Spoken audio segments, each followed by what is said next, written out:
Hello and welcome. I'm glad you're here. Tonight, there's nothing you need to focus on, nothing you need to remember, and nowhere you need to go.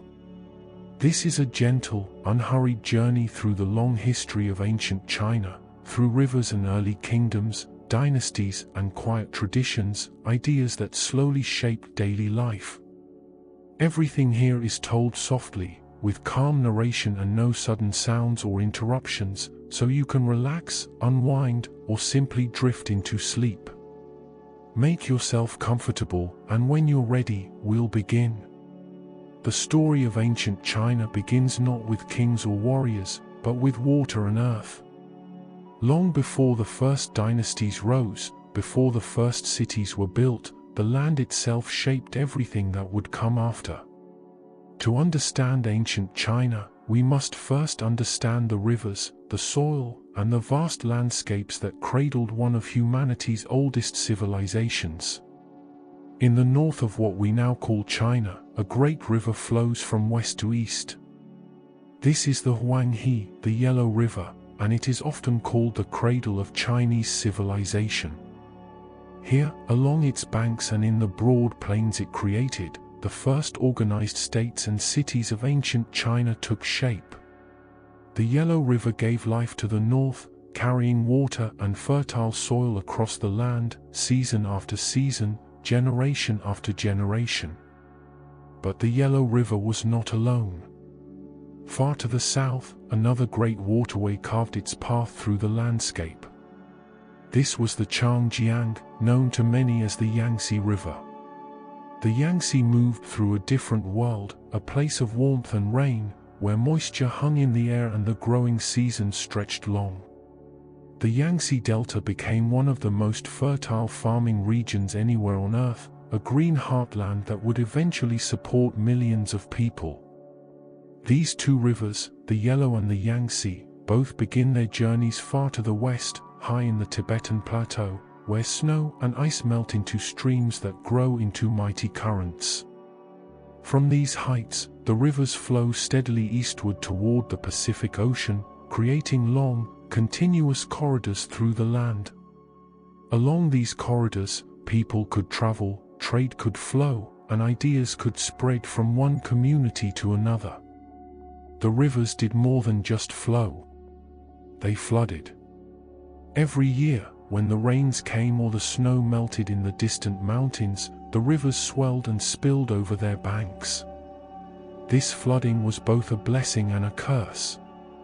The floodwaters brought fresh water to the fields, and they brought something even more precious, silt. This fine, rich soil settled on the land as the waters receded, renewing the earth and making it fertile again. Year after year, the rivers deposited this gift, allowing farmers to grow crops in the same fields without exhausting the soil. But floods could also destroy. When the waters rose too high, they swept away homes, drowned livestock, and ruined harvests. The same force that gave life could take it away just as quickly. Living near the rivers meant learning to respect their power, to prepare for their moods, to build in ways that might withstand their fury. The Yellow River earned its name from the enormous amounts of fine, yellow soil it carried. This soil, called loess, came from the highlands and plateaus upstream. The river was so thick with this yellow silt that it colored the water, turning it a murky golden brown. This loess made the North China plain extraordinarily fertile, creating deep, rich soil perfect for growing crops. But there was a cost. Over time, all that silt settled not just on the fields but in the riverbed itself. Year by year, century by century, the riverbed rose higher. As it rose, the risk of catastrophic flooding grew. The Yellow River became known as China's sorrow because of the terrible floods that claimed so many lives throughout history. Still, despite the danger, people chose to live along these rivers. They had little choice, really. The river valleys were simply the best places to farm. The soil was rich, water was abundant, and the flat land made it easier to plant and harvest. So early villages clustered along the Yellow River and the Yangtze, just as other ancient peoples gathered along the Nile in Egypt or the Tigris and Euphrates in Mesopotamia. Rivers were the lifelines of early civilization, and China was no exception. As you settle deeper into rest, imagine the landscape of ancient China. Picture the great natural barriers that surrounded this emerging civilization. To the west, the Tibetan plateau rises like a wall of stone and ice. To the north and northwest, vast deserts stretch endlessly under harsh skies. To the southwest, more mountains block the way. And to the east, the Pacific Ocean marks the edge of the known world. These barriers helped isolate early China from other ancient centers of civilization. Unlike the Mediterranean world, where cultures constantly mingled and clashed across relatively short distances, early China developed largely on its own, protected by geography. This isolation shaped Chinese civilization in profound ways, allowing it to develop unique traditions, beliefs, and systems of government that would endure for thousands of years.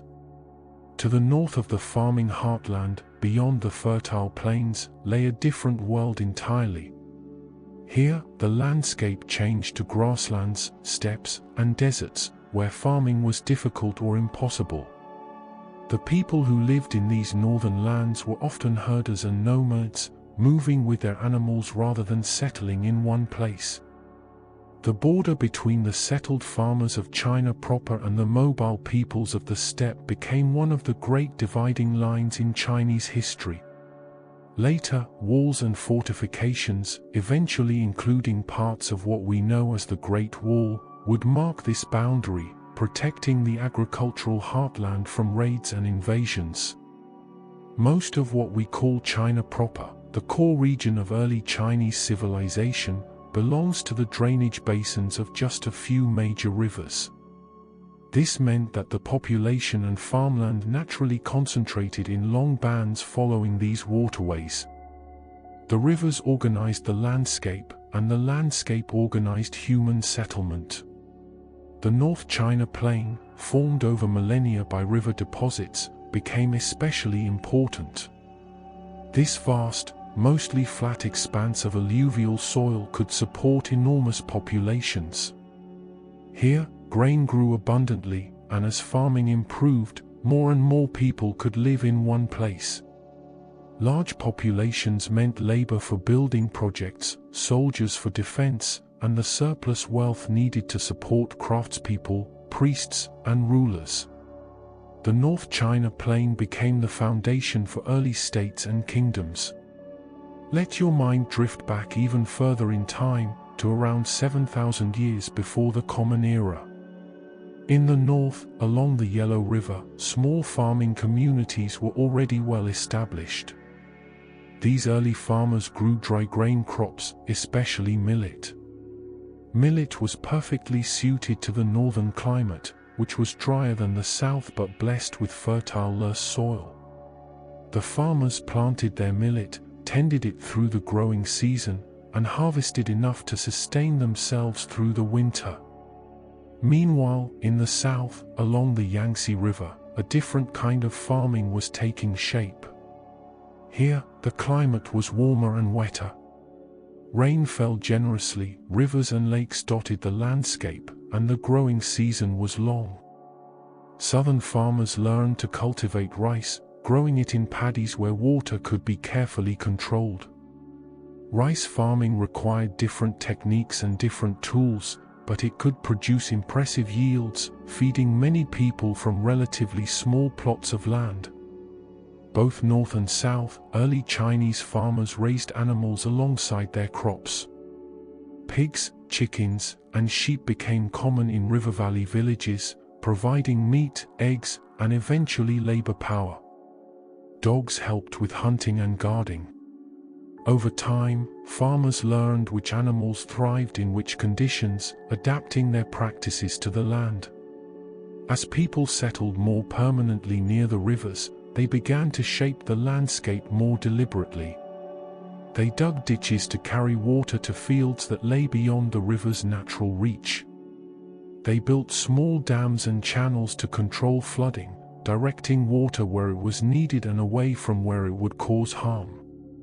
These early irrigation systems were simple at first, but they represented something profound, the beginning of organized efforts to manage nature, to bend the rivers to human will.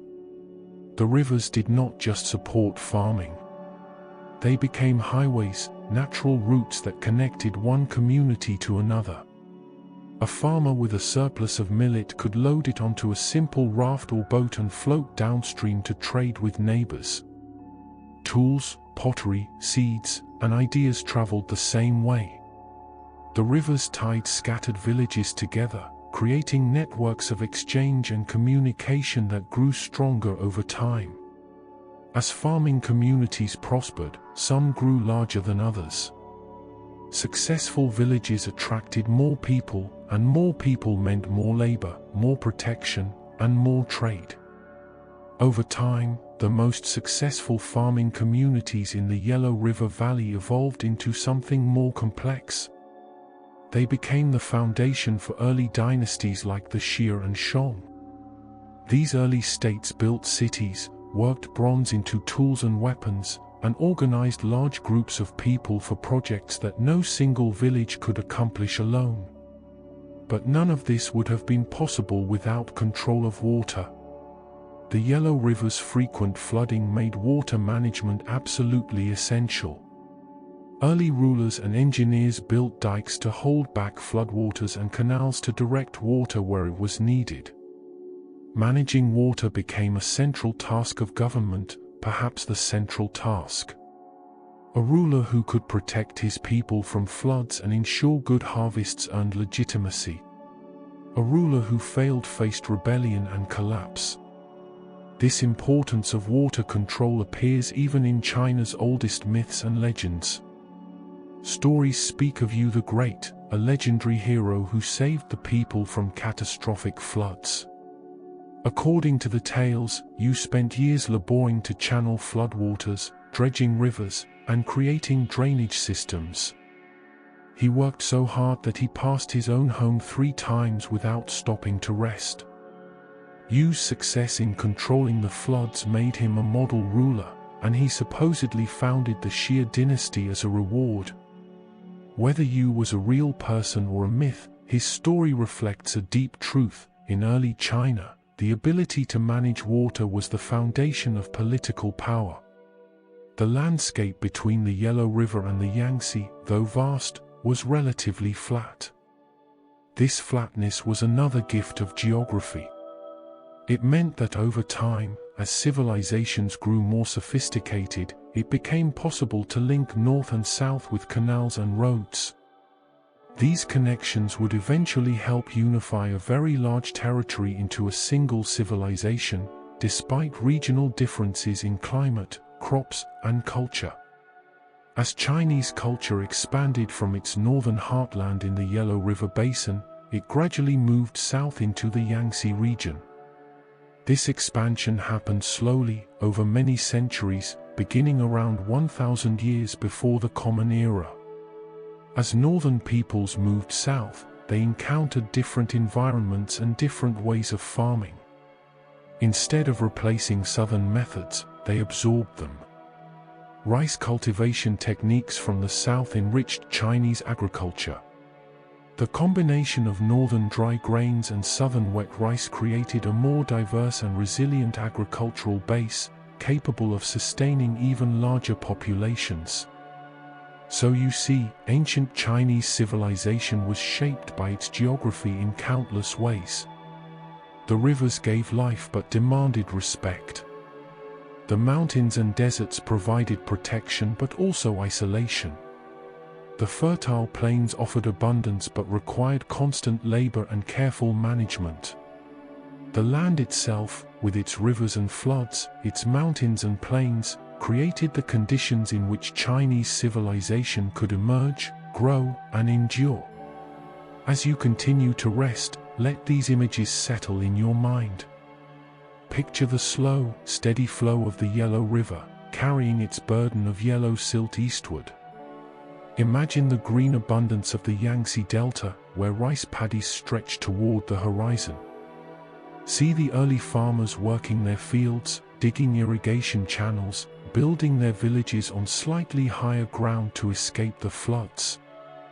Feel the rhythm of the seasons, the annual cycle of planting and harvest, flood and renewal. This was the foundation. This was where it all began.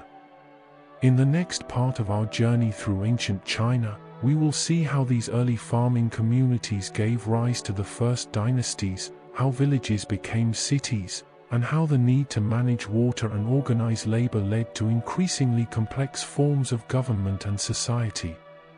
But for now, rest with this knowledge of the land itself, the rivers and soil that made everything possible. Let the gentle flow of ancient waters carry you deeper into sleep. From the mists of time, before history was written down, before cities rose along the rivers, there emerged stories of extraordinary beings. These were the earliest rulers of China, figures so ancient that myth and memory blend together, impossible to separate. Among all these legendary ancestors, one stands tallest in Chinese tradition, the Yellow Emperor, known as Huangdi. The Yellow Emperor is revered as the ancestor of all Han Chinese people, the father figure from whom an entire civilization descends. He appears in the ancient lists as a central figure among the 3 sovereigns and 5 emperors, the divine and semi-divine rulers who supposedly governed China in its first ages. These were not ordinary men, if they were men at all. They were culture heroes, beings who bridged the gap between heaven and earth, who brought order to chaos and taught humanity how to live. Traditional accounts place Huangdi's reign around 2697 to 2597 years before the Common Era, though these dates are symbolic rather than historical. The story of his birth itself reveals his divine nature. His mother, Fubao, was walking near a river when she saw a brilliant yellow light streaming down from the northern Dipper constellation. This celestial radiance surrounded her, and from this miraculous encounter, Huangdi was conceived. Even before his birth, the heavens marked him as special. Yellow was Huangdi's color, and this was deeply meaningful. In Chinese cosmology, 5 elements structure the universe: wood, fire, earth, metal, and water. Each element has a color, a direction, a season, and countless other correspondences. Huangdi symbolized the earth element, and earth's color is yellow. More than that, earth occupies the center position among the 5 directions, the stable point around which everything else revolves. So Huangdi was not just associated with earth, he represented the center of the universe itself. Some texts call him the yellow deity with 4 faces, able to look in all directions at once, seeing everything under heaven. The most famous story of Huangdi tells of a great battle, the Battle of Zhuolu. In this ancient war, Huangdi faced a formidable enemy, Kaiyu, a warrior with a bronze head and an iron brow, a being of terrible power who commanded magic and commanded armies. Kaiyu could summon thick fog to blanket the battlefield, disorienting Huangdi's forces.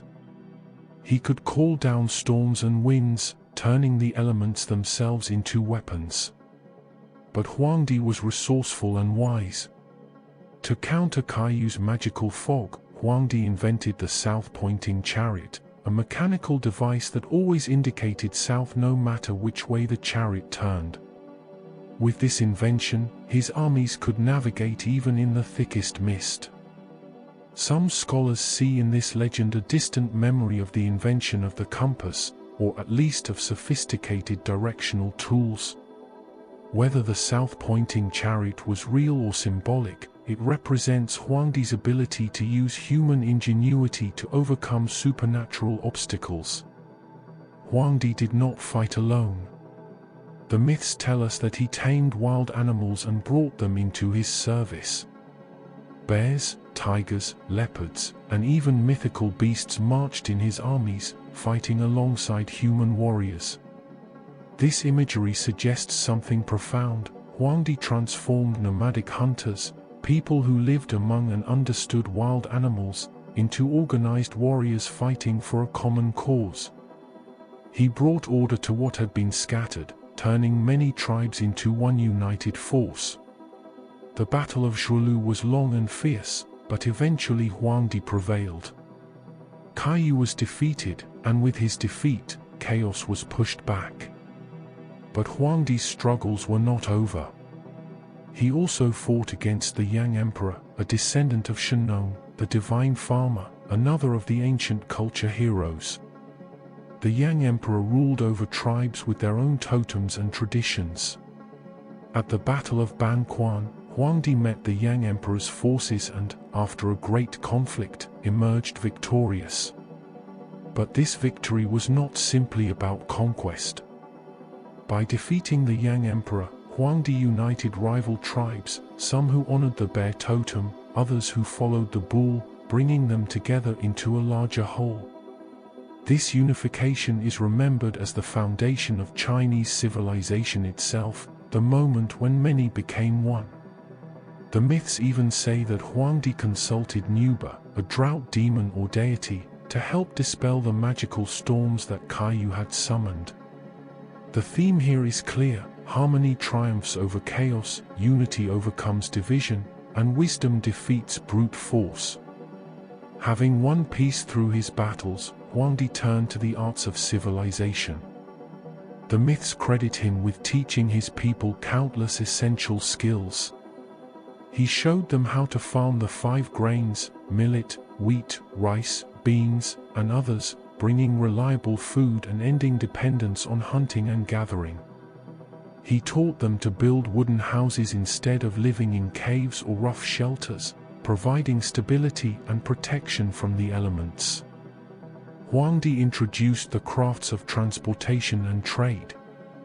Under his guidance, people learned to make carts with wheels, allowing them to carry heavy loads over long distances.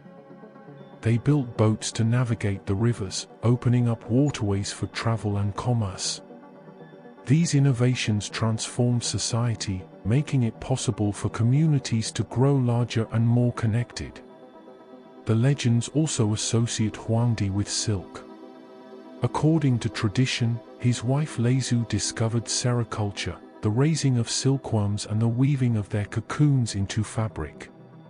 Whether Leizu was a historical person or another mythical figure, silk became one of ancient China's most precious products, eventually traded across continents along the routes that would bear its name.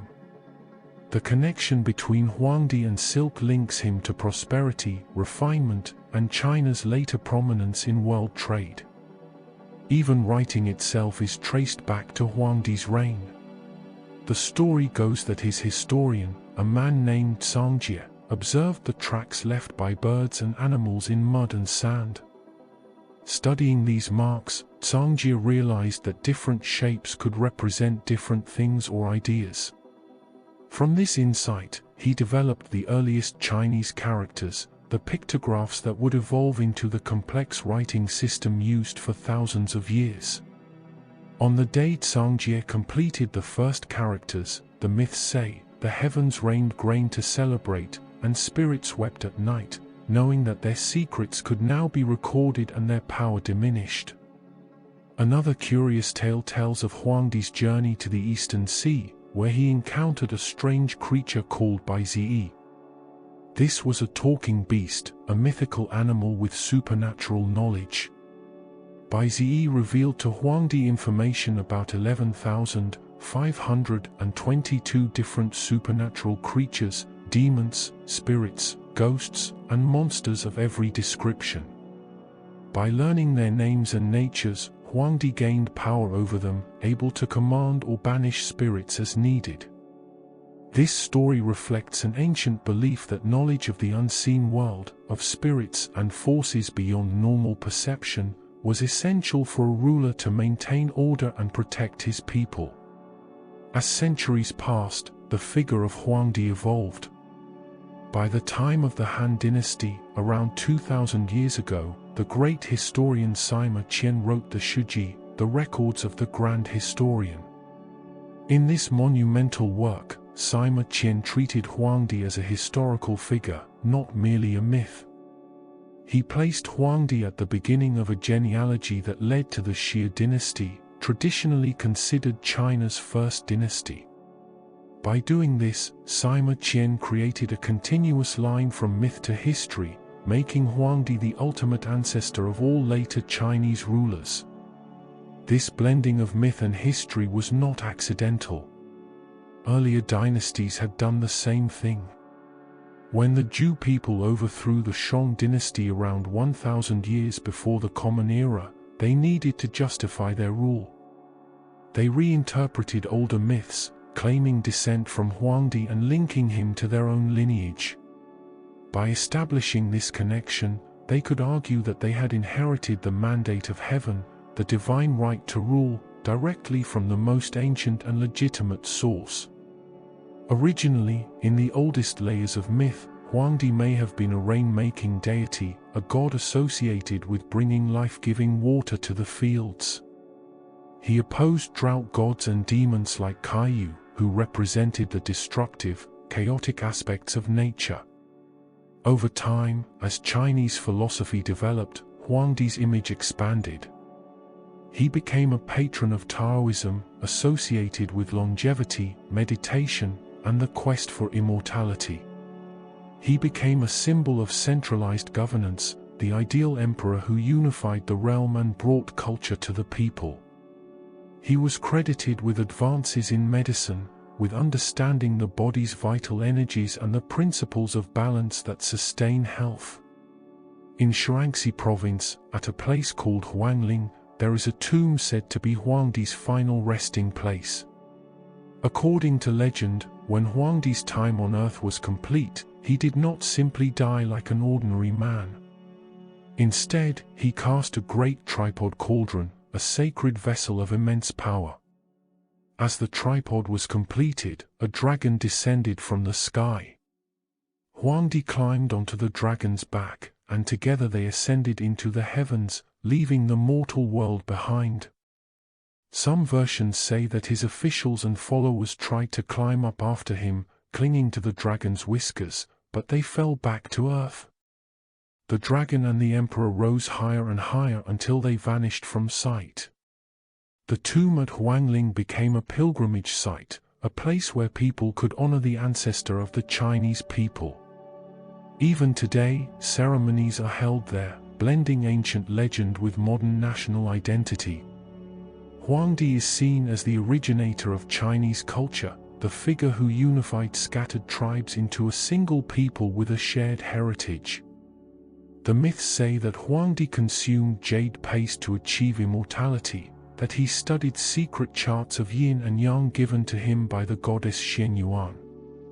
These stories blend shamanism with cosmology, suggesting a ruler who had access to hidden knowledge, who understood the deepest patterns of the universe. He was described as naturally endowed, a being who spoke from birth and could command spirits.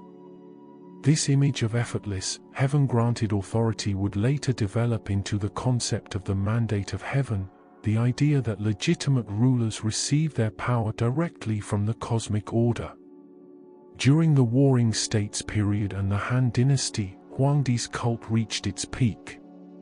He was portrayed not only as a culture hero but as lord of the underworld, a deity who governed the realm of the dead as well as the living. He was credited with inventing warfare tactics, with understanding strategy and the use of force to establish order. Soldiers and generals looked to him as a patron, seeking his blessing before battle. The heavens themselves marked Huangdi.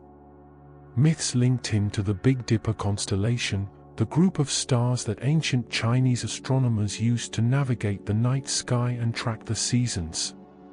The Dipper was associated with thunder and lightning, with cosmic order and the turning of time. Huangdi's connection to these stars reinforced his role as a cosmic ruler, a being who stood at the intersection of heaven, earth, and humanity. Imagine Huangdi in his full divine glory. He traveled in an ivory chariot pulled by dragons and elephants, creatures of myth and power. Phoenixes flew alongside him, birds of rebirth and good fortune. Tigers prowled at the edges of his procession, symbols of strength and protection. This imagery emphasizes his divine mobility, his ability to move between worlds, to command both earthly and celestial forces. The stories of Huangdi are not history in the way we usually understand it. There are no archaeological sites definitively linked to him, no inscriptions that prove his existence. And yet, these myths matter deeply. They express fundamental truths about how the Chinese people understood themselves, their origins, and their place in the world. Huangdi represents the movement from chaos to order, from scattered tribes to unified civilization, from ignorance to knowledge. In these ancient tales, we see the values that would shape Chinese culture for millennia: the importance of unity, the virtue of wisdom over brute strength, the necessity of harmony between heaven and earth, the duty of rulers to care for their people by managing water and ensuring harvests, the power of inventiveness and learning. Whether Huangdi walked the earth as a man, ruled as a god, or existed only in the imagination, his legacy is real. He became the foundation upon which Chinese civilization built its sense of identity and continuity. As you rest, let these ancient images drift through your mind. Picture the yellow light from the northern dipper, the miraculous birth of a divine child. See the fog-shrouded battlefield where the south-pointing chariot navigates through Kaiyu's magical mists. Watch bears and tigers marching alongside human warriors. Witness the moment when Cangjie first scratches symbols in the dirt, inventing writing. Feel the trembling of the earth as the great dragon descends, bearing Huangdi away to immortality. These are the mythical origins, the legendary beginnings that stand at the threshold between the timeless past and the dawn of recorded history. They are the foundation stories, the explanations for how civilization began, why it matters, and what it means to be part of a continuous tradition stretching back thousands of years. Rest now in this ancient time, when gods walked the earth and the patterns of civilization were first laid down. Let the weight of these old stories settle gently around you, comforting in their age and their endurance. As the age of myth slowly fades, we arrive at the threshold of something closer to history. Here, in the shadows between legend and fact, stands China's first dynasty, the Xia. The Xia dynasty represents an early attempt at centralized rule, a time when scattered communities along the Yellow River began to organize under a single authority. The stories of the Xia blend legend with emerging archaeological evidence, creating a picture that is part memory, part myth, and perhaps part truth. Traditional accounts place the founding of the Xia around 2070 years before the Common Era.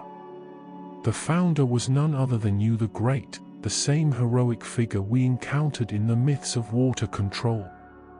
Yu's story is one of extraordinary dedication and selfless service. China was suffering from massive, devastating floods. The Yellow River and its tributaries had burst their banks, drowning farmland, destroying villages, and bringing hunger and chaos to the people. Yu's father had tried to control the floods and failed. His method was to build dams and barriers, attempting to hold back the water by force. But the water was too powerful, and the dams broke, making the flooding even worse. When Yu took up the challenge, he used a different approach. Instead of fighting against the water, he worked with it. He dredged rivers, deepening their channels so they could carry more water. He built canals to redirect floodwaters safely to the sea. He studied the land, understanding where water naturally wanted to flow, and helped it along those paths. For 13 years, Yu labored at this immense task. The stories say that he passed by his own house 3 times during those years but never went inside. Even when he could hear his children crying within, even when he knew his family missed him, he did not stop. His devotion to the people, to the greater good, was absolute. This image of Yu, passing his own home without entering because the work was too important, became one of the most powerful symbols of virtuous rulership in all of Chinese tradition. Through his efforts, Yu tamed the floods. He laid out China's major river systems, channeling water safely to the sea and making the flood-prone plains reliable for agriculture. The land became productive again. Villages grew into towns, towns grew into cities, and surplus food allowed populations to increase. Yu's success was not just engineering, it was the foundation of civilization itself. But Yu's achievement went beyond controlling water. He organized the territory under his influence into 9 provinces, dividing the vast lands along the Yellow River into manageable administrative units. Each province had its own characteristics, its own resources and needs, but all were connected by Yu's authority. This organization simplified governance, made it easier to collect tribute and manage resources, and created a sense of unity across a large territory. When Yu grew old, he faced a decision that would change Chinese history forever. In the past, legendary rulers like Yao and Shun had chosen their successors based on merit. They looked for the wisest, most capable person and passed authority to them, regardless of family connection. But Yu made a different choice. He named his own son, Qi, as his heir. Whether this was Yu's intention or happened after his death is debated in the old texts, but the result was clear: hereditary monarchy became the norm. From this point forward, Chinese dynasties would pass power from father to son, establishing family lineage as the basis for legitimate rule. Qi, Yu's son, inherited a realm that was not yet entirely stable.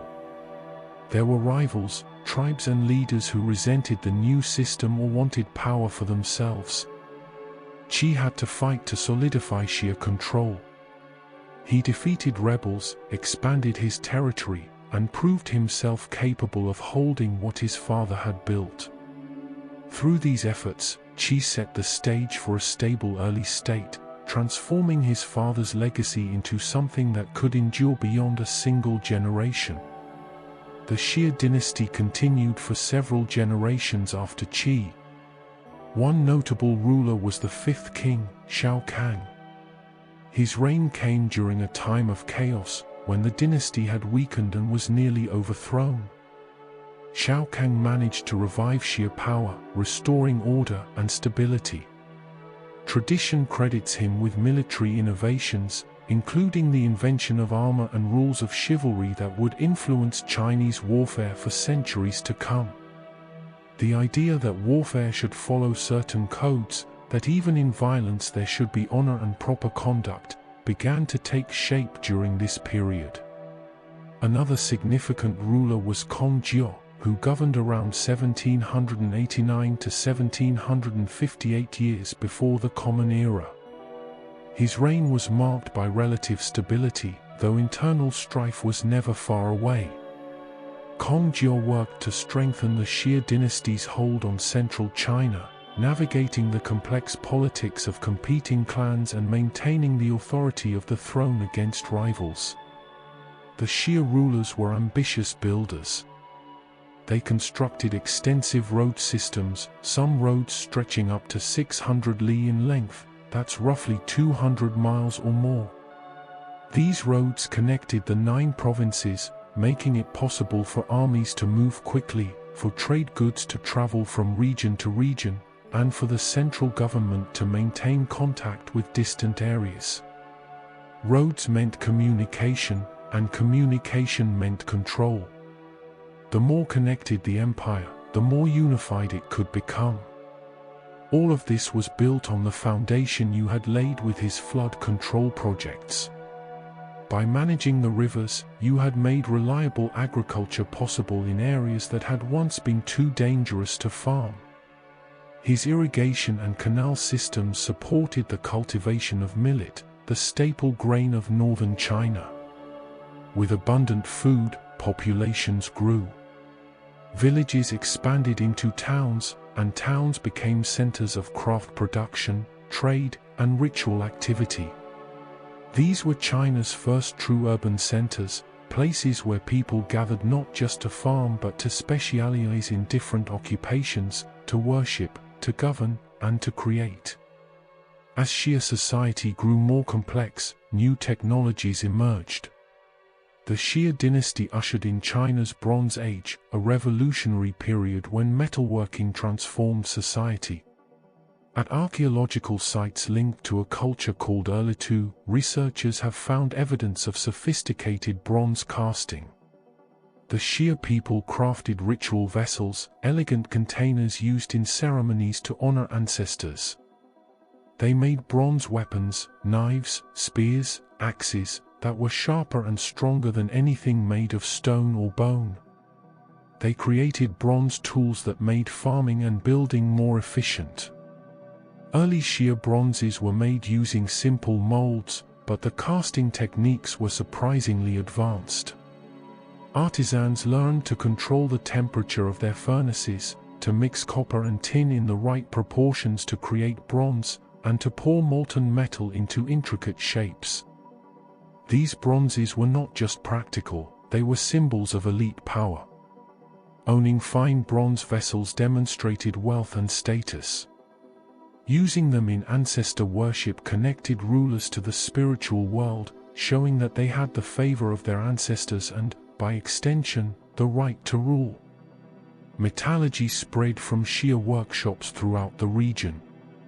Neighboring peoples learned the techniques, but the Xia kept the finest craftspeople and the largest workshops. This gave them an advantage in warfare. Bronze weapons were superior to stone, and in prestige. A ruler who could display magnificent bronze vessels during rituals demonstrated legitimacy and divine favor. But no dynasty lasts forever. As generations passed, the Xia dynasty's virtue began to fade. Power corrupted, and the later rulers grew distant from the selfless dedication of Yu the Great. The last king of the Xia was a man named Jie, and his reign became synonymous with tyranny and excess. Jie ruled around 1728 to 1675 years before the Common Era. Accounts describe him as cruel and self-indulgent. While his people suffered, Jie lived in luxury. One famous story tells of him tearing fine silk cloth just for amusement, delighting in the sound of ripping fabric while ordinary people struggled to clothe themselves. When droughts came and harvests failed, Jie did nothing to help. He ignored the suffering of his subjects, surrounding himself with sycophants and indulging in every pleasure. The people's patience wore thin. Oppression sparked resentment, and resentment led to rebellion. A rival leader emerged from the east, Tang, the founder of what would become the Shang dynasty. Tang saw Jie's weakness and rallied support from those who had grown to hate Xia rule.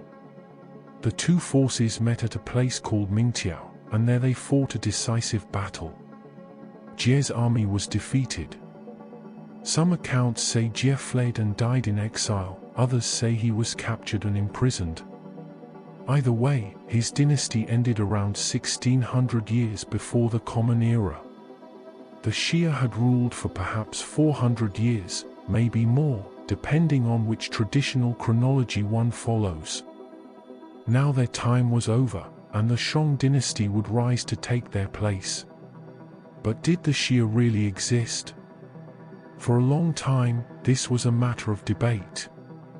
Unlike later dynasties, the Xia left no written records that have survived. We have no inscriptions from their time, no documents in their own hand. Everything we know about them comes from texts written much later, during the Shang and Zhou dynasties, and especially from the great historian Sima Qian, who wrote more than 1,000 years after the Xia supposedly fell. Then, in the 20th century, archaeologists began excavating sites in Henan province, in the Yellow River Valley. They uncovered a culture called Erlitou, dated to roughly 1900 to 1500 years before the Common Era. The timing matched the traditional dates for the Xia dynasty. At Erlitou, they found palaces, defensive walls, bronze workshops, and elaborate burials. The scale and sophistication of these finds suggested a complex society, one capable of organizing large labor projects and producing luxury goods.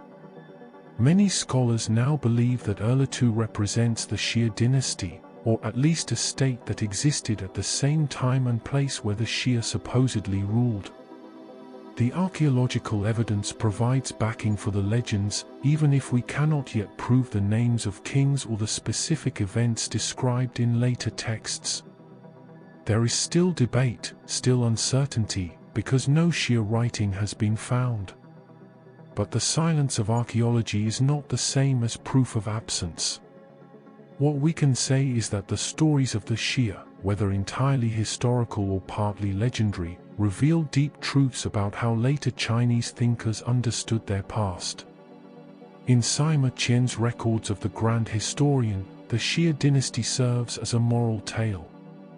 It begins with virtue, you the great, selfless and devoted, earning the mandate of heaven through service to the people. It ends with vice, Jie the tyrant, selfish and cruel, losing the mandate through his failings. This pattern of rise and fall, virtue and corruption, became the model for understanding all of Chinese history. Dynasties rise when their founders are virtuous, they fall when their descendants become corrupt. The mandate of heaven transfers to the worthy, justifying revolution and dynastic change. Yu's selflessness became the archetype for good rulership. A king, no matter how powerful, was not meant to rule for his own benefit. He ruled to serve the people, to manage water and ensure harvests, to maintain harmony between heaven and earth. If he failed in this duty, if he became selfish or cruel, he lost the right to rule. This idea, that authority comes with responsibility, that power must be justified by virtue, would shape Chinese political thought for thousands of years.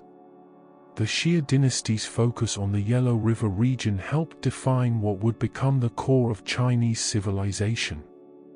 The area they controlled, the provinces Yu organized, became China proper, the heartland from which imperial power would expand in later eras. The transition from tribal alliances, loose confederations of villages and clans, to a hereditary monarchy ruling a defined territory set the pattern for all the dynasties that followed. So whether the Xia dynasty was exactly as the legends describe, whether Yuan, Qi and Jie were real historical figures or composite characters based on many leaders, the Xia represents something real, the beginning of the dynastic cycle, the first attempt to create lasting, centralized rule in China. It is the bridge between the mythical world of Huangdi and the historically documented world of the Shang. As you rest, picture the great works of Yu, the channels and canals that tamed the floods. See the first bronze vessels glowing in firelight during ancestor rituals. Imagine the roads stretching across the landscape, connecting distant provinces into a single realm. Feel the slow passage of generations as the dynasty grows, flourishes, and eventually fades. The Xia may dwell in the borderland between myth and history, but their legacy, the idea of dynastic rule, the importance of virtue, the centrality of water management, the power of bronze, would echo through all the centuries to come. Rest now with these ancient images, letting them settle into the deep layers of sleep. As the Xia dynasty faded into memory, a new power emerged from the east. This was the Shang dynasty, and with the Shang, we step fully into the light of history. The The Shang ruled from around 1600 to 1046 years before the Common Era, and they left behind something the Xia never did: writing. Through their written records, through the objects they created and buried, through the ruins of their cities, we can know the Shang in ways that earlier periods remain forever mysterious. The Shang dynasty marks China's first verifiable historical era, confirmed not just by later texts but by archaeology itself. When we speak of the Shang, we stand on solid ground, holding in our hands the very objects they made, reading the very words they wrote. Their culture emphasized divine kingship, the belief that the king was not merely a political leader but a spiritual intermediary between heaven and earth. They created sophisticated bronze art of breathtaking beauty. They practiced elaborate ancestor rituals that would shape Chinese tradition for thousands of years to come. The key to unlocking Shang civilization lies in oracle bones. These are pieces of animal bone, usually the shoulder blades of oxen, or turtle shells that Shang kings used for divination. When the king or his priests had an important question, they would carve it directly into the bone or shell. The question might concern warfare: should we attack our enemies to the north? It might involve harvests: will the next planting season bring good crops? It might ask about the king's own health or the health of his family. After carving the question, the diviner would apply a heated bronze rod to the bone, creating intense, focused heat. The bone would crack, and these cracks formed patterns. The diviner would study the patterns carefully, interpreting them as answers from the ancestors or from higher spirits. The spirit world, it was believed, spoke through these cracks, giving guidance to the living king. What makes oracle bones so precious to us now is that the Shang did not throw them away after divination. They kept them, creating an archive of questions and sometimes recording the answers and outcomes. Over 150,000 oracle bones have been excavated, mostly from the site of Anyang, the last Shang capital. These bones reveal the earliest form of Chinese writing, already surprisingly sophisticated. The script contains 4,000 to 5,000 different characters, many of which are recognizably related to characters still used in Chinese today. This shows us that writing did not spring up suddenly but must have developed over a long period before the Shang, though earlier examples have not yet been found. The questions carved on oracle bones give us intimate glimpses into Shang concerns. Kings asked about enemy movements before launching military campaigns. They inquired about rainfall when drought threatened the harvest. They sought confirmation about sacrifices and rituals, asking if the ancestors were pleased with the offerings given to them. Through these questions, we see kings who viewed themselves as intermediaries, standing between the living and the dead, responsible for maintaining harmony between the human world and the spirit realm.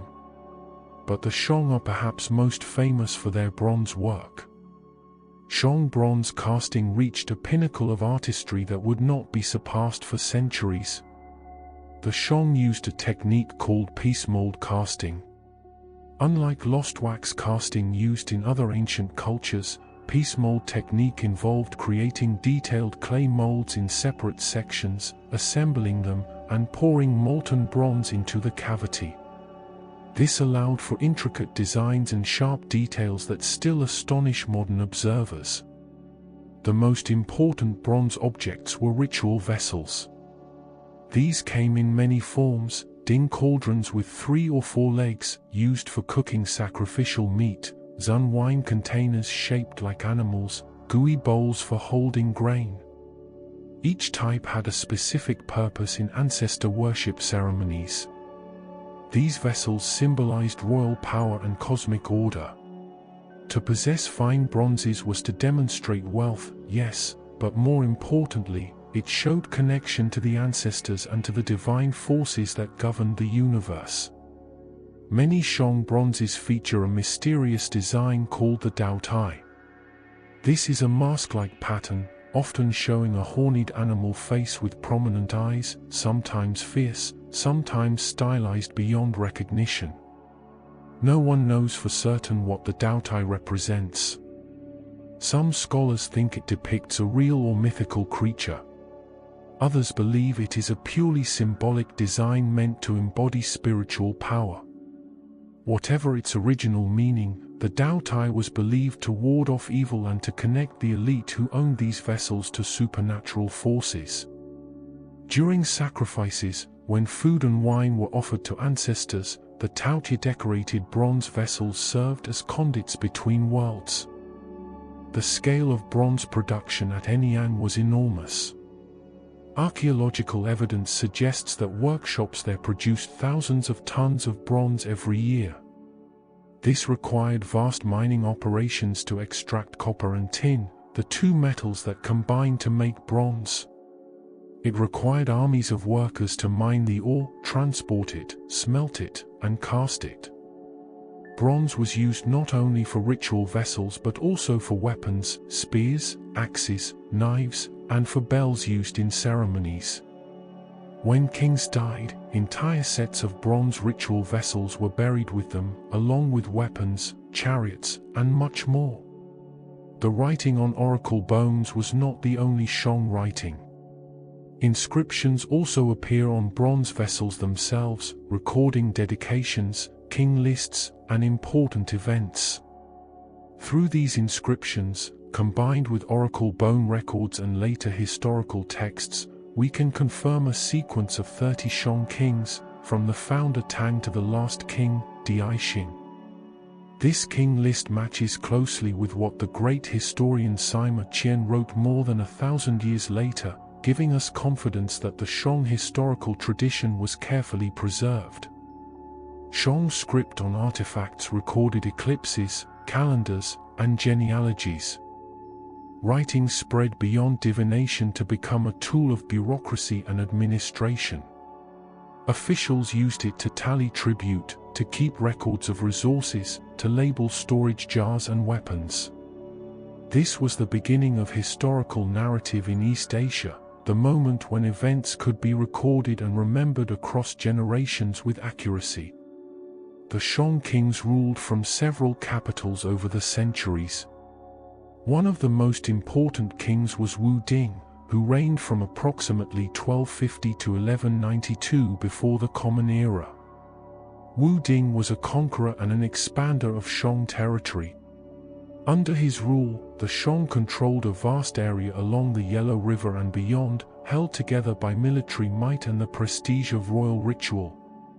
Around 1300 years before the Common Era, a king named Pangung moved the capital to a site called Yin, near modern Anyang. This would be the final Shang capital, and the dynasty is sometimes called the Yin dynasty because of this association. Anyang became a great city, home to more than 100,000 people at its peak. It had massive palace foundations, ceremonial altars, workshops for bronze and jade, and surrounding it, cemeteries filled with royal tombs. Shang kings commanded armies numbering 10,000 soldiers or more. They led these armies personally, riding in chariots pulled by horses. Chariot warfare was a relatively new technology in the Shang period, appearing around Wu Ding's time. A chariot would carry a driver, an archer, and sometimes a third warrior. Pulled by two horses controlled by bronze bits, chariots gave the Shang a powerful advantage in battle. They could move quickly, strike hard, and withdraw before slower infantry could respond. Chariots became symbols of elite status, only nobles and the king's closest followers could afford them. But like the Xia before them, the Shang dynasty eventually declined. The last king, Daixing, ruled in the late 11th century before the Common Era. Accounts describe him as intelligent and strong but ultimately tyrannical. He indulged in excess, building pleasure gardens with pools supposedly filled with wine and forests hung with strips of meat. He surrounded himself with flatterers and ignored the suffering of common people. he grew paranoid, executing loyal ministers who dared to criticize him. Daishin's failures gave an opportunity to rivals from the west, the Zhou people, who had been vassals or allies of the Shang but now saw their chance to rebel. Led by King Wu of Zhou, the rebel forces met Daishin's army at a place called Mui in 1046 before the Common Era. The battle was decisive. Daishin's own soldiers, weary of his tyranny, turned against him. The Shang army collapsed, and Daishin fled.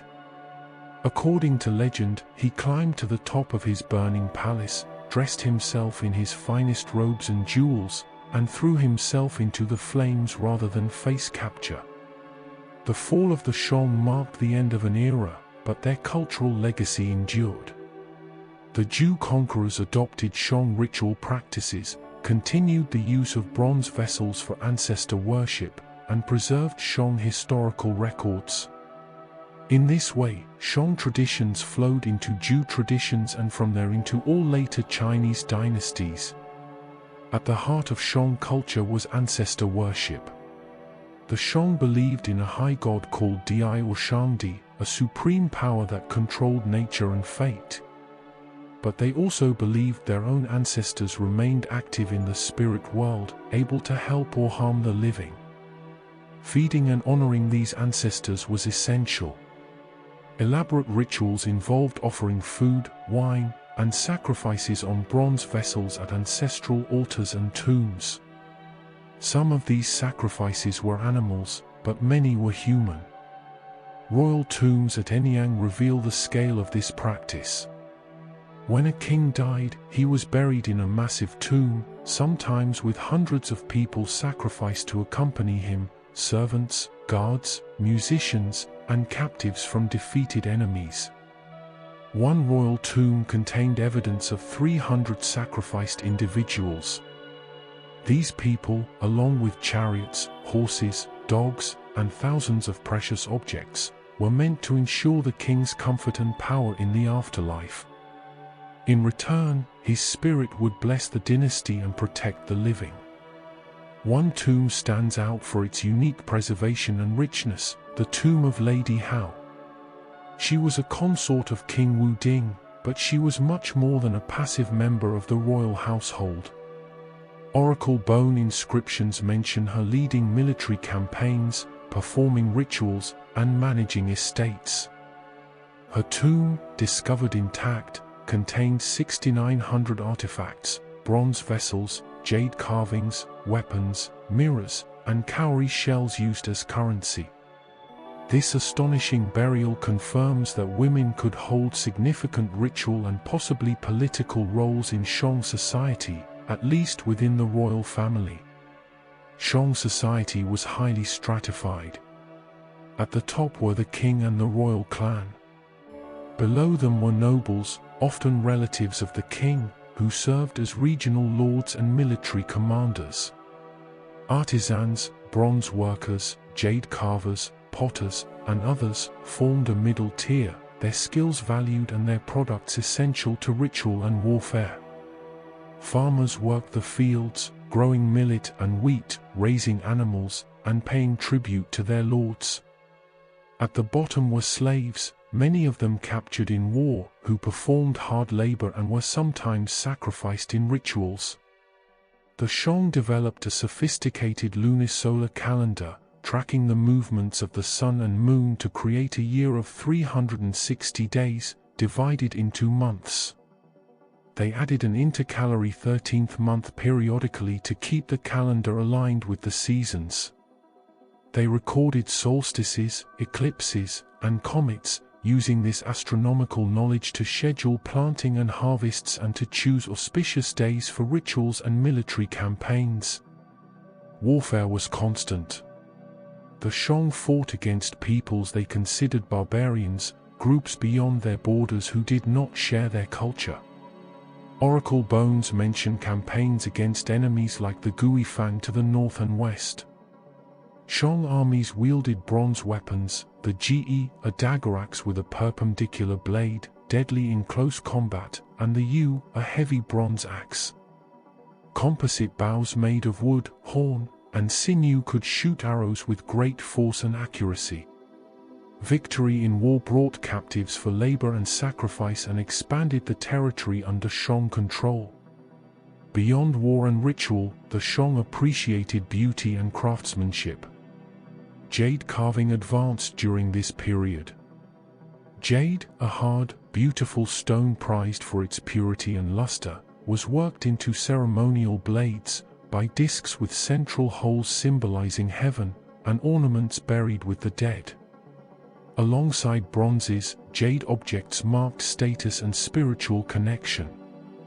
Music played an important role in Shang culture. Bronze bells and stone chimes were played during ancestor rites. Ocarinas, small wind instruments made of clay, provided melody. These performances were not entertainment in our modern sense but acts of worship, ways to harmonize heaven and earth, to please the ancestors and ensure their blessings. As you rest, imagine the city of Anyang at its height, workshops glowing with the heat of bronze furnaces, the sound of hammers shaping metal, the careful carving of oracle bone inscriptions. Picture the great rituals in the ancestral temple, bronze vessels filled with wine and grain, music rising into the air, and the king speaking to his ancestors across the boundary of death. See the chariots racing across the plains, wheels kicking up dust, archers drawing their composite bows. Feel the weight of history in these objects, bones and bronze, jade and chariots, objects we can still touch today, objects that carry voices from 3,000 years ago.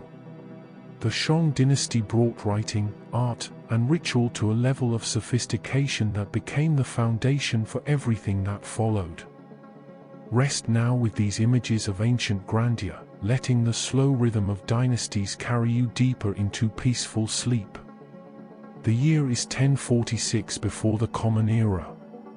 On the plains near the Yellow River, two armies face each other. One army serves Daishin, the last king of the Shang dynasty, a ruler grown tyrannical and corrupt. The other follows King Wu of Zhou, a leader from the west who has rallied allies and rebels to his cause. The battle that follows, fought at a place called Mui, will end one dynasty and begin another. It will inaugurate the Zhou dynasty, the longest-lasting dynasty in all of Chinese history, spanning from approximately 1046 to 256 before the Common Era. The Zhou victory at Mui was more than a military conquest. It was a philosophical revolution. The Zhou needed to justify their rebellion, to explain why it was right and proper to overthrow the Shang kings who had ruled for centuries. They developed a concept that would shape Chinese political thought forever, the mandate of heaven, or Tianming. According to the mandate of heaven, the right to rule does not belong to any family forever. Instead, it is a divine gift granted only to virtuous rulers. Heaven, the supreme cosmic power, chooses kings based on their moral character and their ability to care for the people.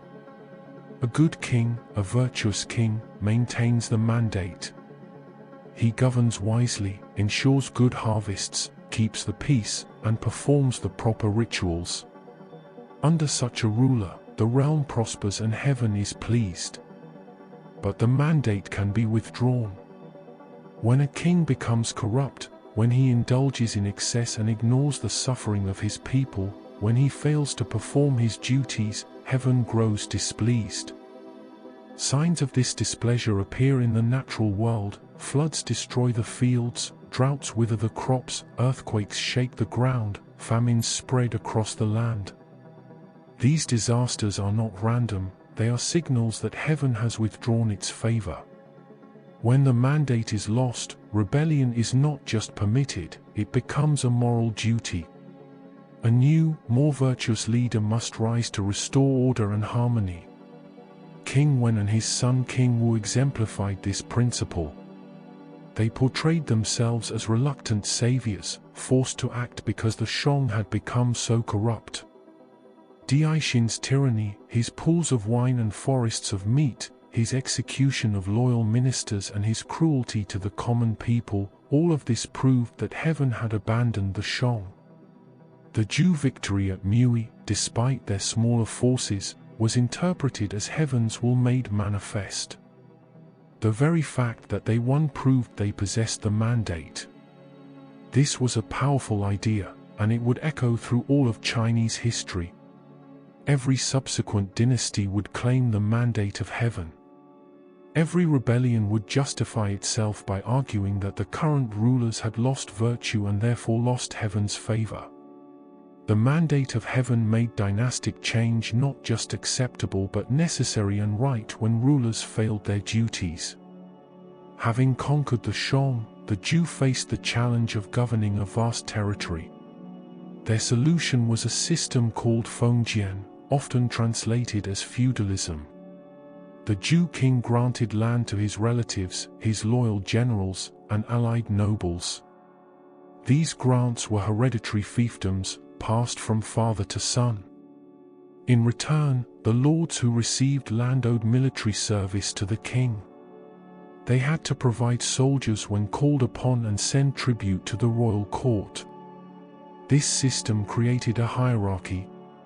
At the top was the Zhou king, the son of heaven, who performed the most important rituals and theoretically held ultimate authority. Below him were ranks of nobles, dukes, marquises, counts, viscounts, and barons. Each lord governed his own territory, collected taxes, maintained order, and led his own armies. But all acknowledged the king as their superior and participated in rituals that renewed their allegiance. During the Western Zhou period, from 1046 to 771 before the Common Era, the kings ruled from twin capitals at Haojing and Feng, in the Wei River Valley. The royal court was the center of ritual authority. Lords would travel to the capital to perform Feng sacrifices, elaborate ceremonies that demonstrated their loyalty and reaffirmed their place in the cosmic and social order. One of the great early Zhou leaders was the Duke of Zhou, brother of King Wu. When King Wu died young, the Duke of Zhou served as regent for Wu's son, the child King Cheng. This was a dangerous time. Rebellions broke out. Conquered Shang loyalists tried to restore their dynasty. The Duke of Zhou led armies to quell these uprisings, expanded Zhou control eastward into new territories, and codified the feudal system, establishing clear ranks and responsibilities. His loyalty to his nephew, his refusal to seize power for himself, made him a model of virtue for later generations. But the feudal system contained the seeds of its own decline. As generations passed, the nobles became more powerful and more independent. Their fiefdoms grew into states with their own armies, economies, and traditions. Meanwhile, the Zhou kings grew weaker. The crisis came in 771 before the Common Era, when nomadic raiders called the Chuanrong attacked and sacked the western capital of Haojing. The Zhou king was killed, and the court had to flee eastward to a secondary capital at Luoyang. This event marks the division between the Western Zhou and the Eastern Zhou. From 771 onward, the Zhou kings ruled in name only. They retained ritual prestige, nobles still acknowledged them as the Son of Heaven, but they had no real power to command the feudal states. The Eastern Zhou period is divided into two phases, the Spring and Autumn period, from 771 to 481 before the Common Era, and the Warring States period, from 475 to 221 before the Common Era. During the Spring and Autumn period, there were as many as 148 separate states, though many were tiny. These states warred constantly, forming alliances, betraying each other, absorbing weaker neighbors. The era takes its name from the Spring and Autumn Annals, a chronological record of events in the state of Lu, traditionally said to have been edited by Confucius himself. This text meticulously tracks feudal diplomacy, battles, marriages, and rituals, providing a detailed picture of the period's complex politics. By the Warring States period, the political landscape had simplified through conquest and consolidation. 7 major states dominated: Qin in the west, Chu in the south, Qi and Yang in the northeast, Han, Zhao, and Wei in the center. These states were much larger and more powerful than the earlier feudal fiefdoms. They fielded massive armies, built extensive fortifications, and governed millions of people. The Zhou king still existed in Luoyang, but he was a ceremonial figure, controlling only a tiny territory. In 256 before the Common Era, the state of Qin finally extinguished even this nominal Zhou authority, though it would take several more decades before Qin unified all of China. Despite the political chaos, or perhaps because of it, the Eastern Zhou period was a time of remarkable innovation. Technology advanced rapidly. Iron tools appeared and spread, far superior to bronze for farming implements. Iron plowshares cut deeper into the soil. Farmers began using oxen to pull their plows, allowing them to cultivate more land with less labor. These agricultural improvements led to population growth and the expansion of farmland through large-scale irrigation projects that would have been impossible in Song times. In warfare, the crossbow revolutionized combat. Unlike regular bows, crossbows could be loaded and held ready, allowing soldiers to aim carefully and shoot with tremendous force. A crossbow bolt could pierce armor that would stop an arrow.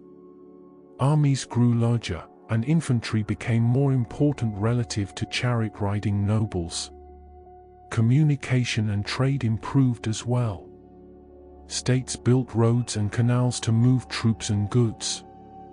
Coinage spread, making trade easier than the old barter system. Different states minted their own coins in various shapes: knife-shaped, spade-shaped, round, but all represented a step toward a monetary economy. Even daily life changed. Chopsticks became popular during this period, and writing became more standardized, evolving from the Shong script into a more unified system used across different states for administration and record-keeping. But the most profound development of the Eastern Zhou was philosophical. The chaos and warfare of the period troubled thoughtful people. How could order be restored? What made a good society? What were the duties of rulers and subjects? Different thinkers proposed different answers, and their debates created what is often called the 100 schools of thought. The most influential of these thinkers was Confucius, who lived from 551 to 479 before the Common Era. Confucius witnessed the decline of the feudal order and yearned for a return to the harmonious days of the early Zhou. He believed that social harmony depended on virtue, especially the virtue of Ren, often translated as benevolence or humaneness. Rulers should govern through moral example, not force. If the king is virtuous, the people will naturally follow him. Confucius also emphasized Li, ritual and proper behavior. He taught that everyone has a role in society: father and son, ruler and subject, elder and younger, and that harmony comes from each person fulfilling their role with sincerity and respect. He believed in the power of education to cultivate virtue, and he gathered disciples to teach them the ancient texts and rituals, hoping to train a new generation of moral leaders. Though Confucius was not particularly influential during his own lifetime, his teachings, recorded by his disciples in the Analects and other texts, would eventually become the foundation of Chinese government and ethics for 2,000 years.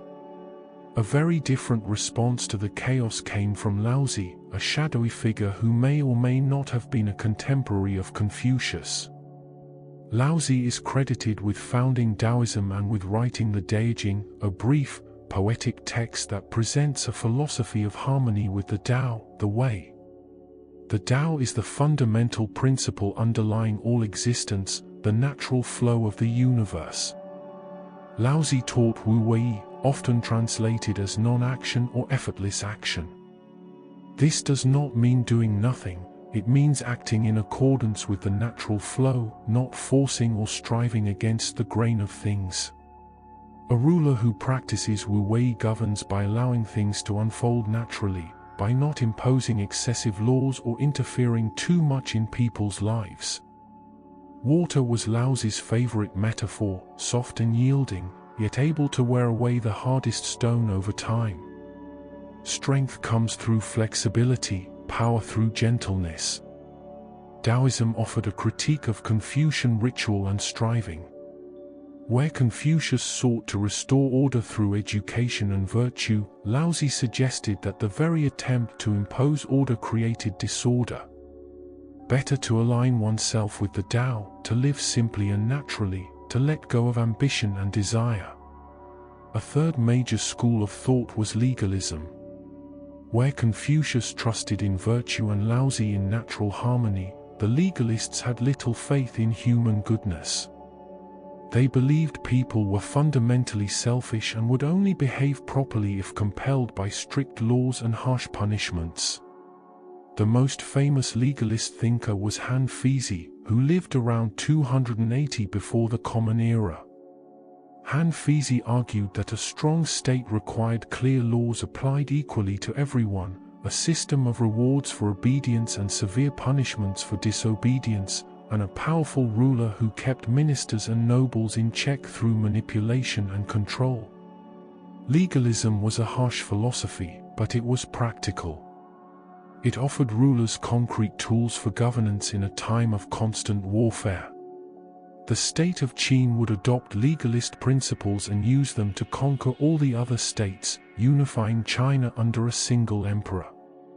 As the Eastern Zhou progressed, the feudal lords grew increasingly autonomous.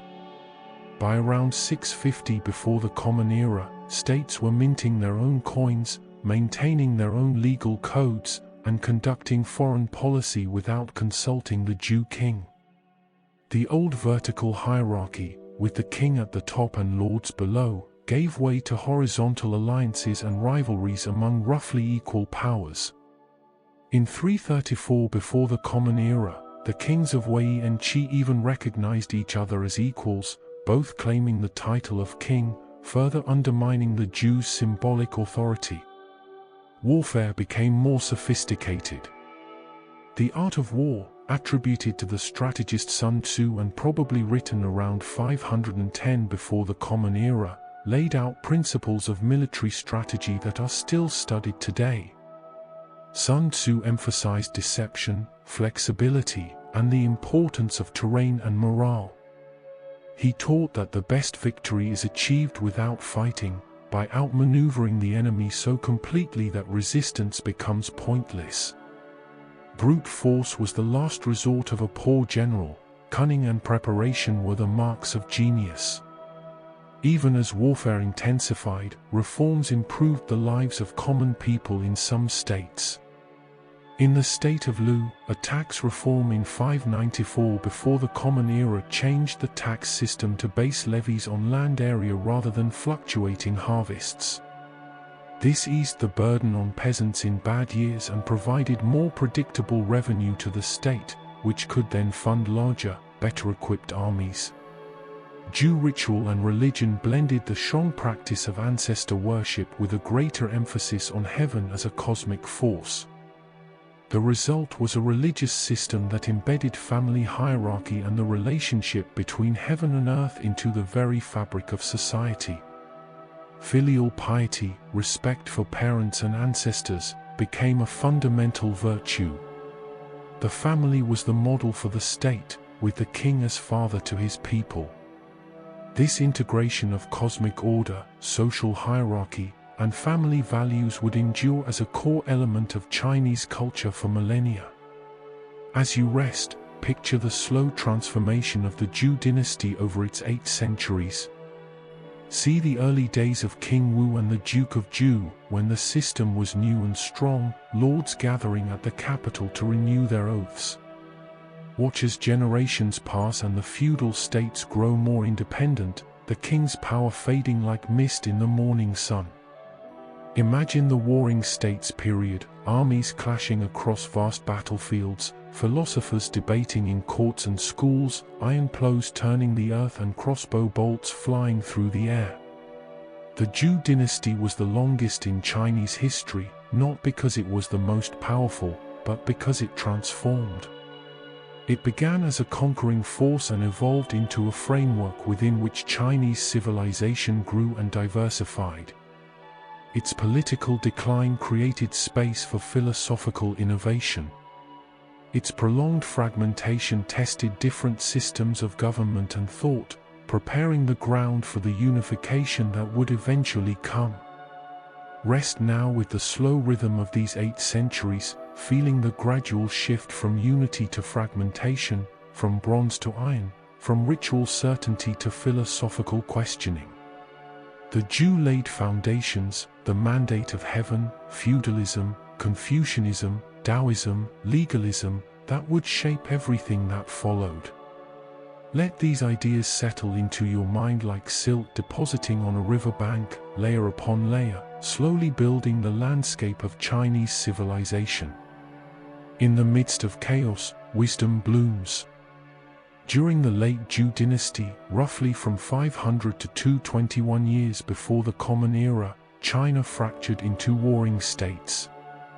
Lords betrayed each other, armies marched across the countryside, and common people suffered. Yet this same period of turmoil gave birth to China's greatest age of philosophical flowering. Thinkers traveled from court to court, offering rival visions of how to restore harmony, how to build a good society, how to live a meaningful life. Their ideas would shape Chinese civilization for thousands of years, influencing not just governance but the daily conduct of ordinary people. At the heart of this intellectual revolution stood Confucius, whose life spanned 551 to 479 before the Common Era. Confucius lived during the spring and autumn period, witnessing the decline of the old feudal order. He yearned for the stability and harmony of the early Zhou dynasty, when, according to tradition, virtuous kings governed through moral example and everyone knew their proper place. Confucius believed that the key to social harmony was ren, usually translated as benevolence or humaneness. Ren is the capacity to feel empathy for others, to treat them with kindness and respect. A person of Ren does not act merely out of self-interest but considers the welfare of others. For Confucius, cultivating Ren was the foundation of all virtue. It required constant self-reflection, studying the classics, observing proper rituals, and learning from moral exemplars. Confucius taught that society is structured by 5 fundamental relationships: ruler and subject, father and son, husband and wife, elder brother and younger brother, and friend and friend. Each relationship involves reciprocal duties. The ruler must care for his subjects, the subjects must show loyalty. The father must guide and provide for his son, the son must honor and obey his father.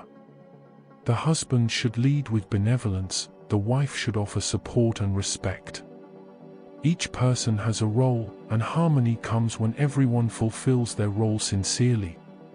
But Confucius did not believe that simply knowing these roles was enough. People must be trained in proper conduct through Li, ritual propriety. Li encompasses everything from grand state ceremonies to small daily courtesies: how to bow, how to offer tea, how to speak to elders, how to conduct ancestor worship. These rituals are not empty formalities. They train the body and mind to act correctly, to internalize virtue until it becomes second nature.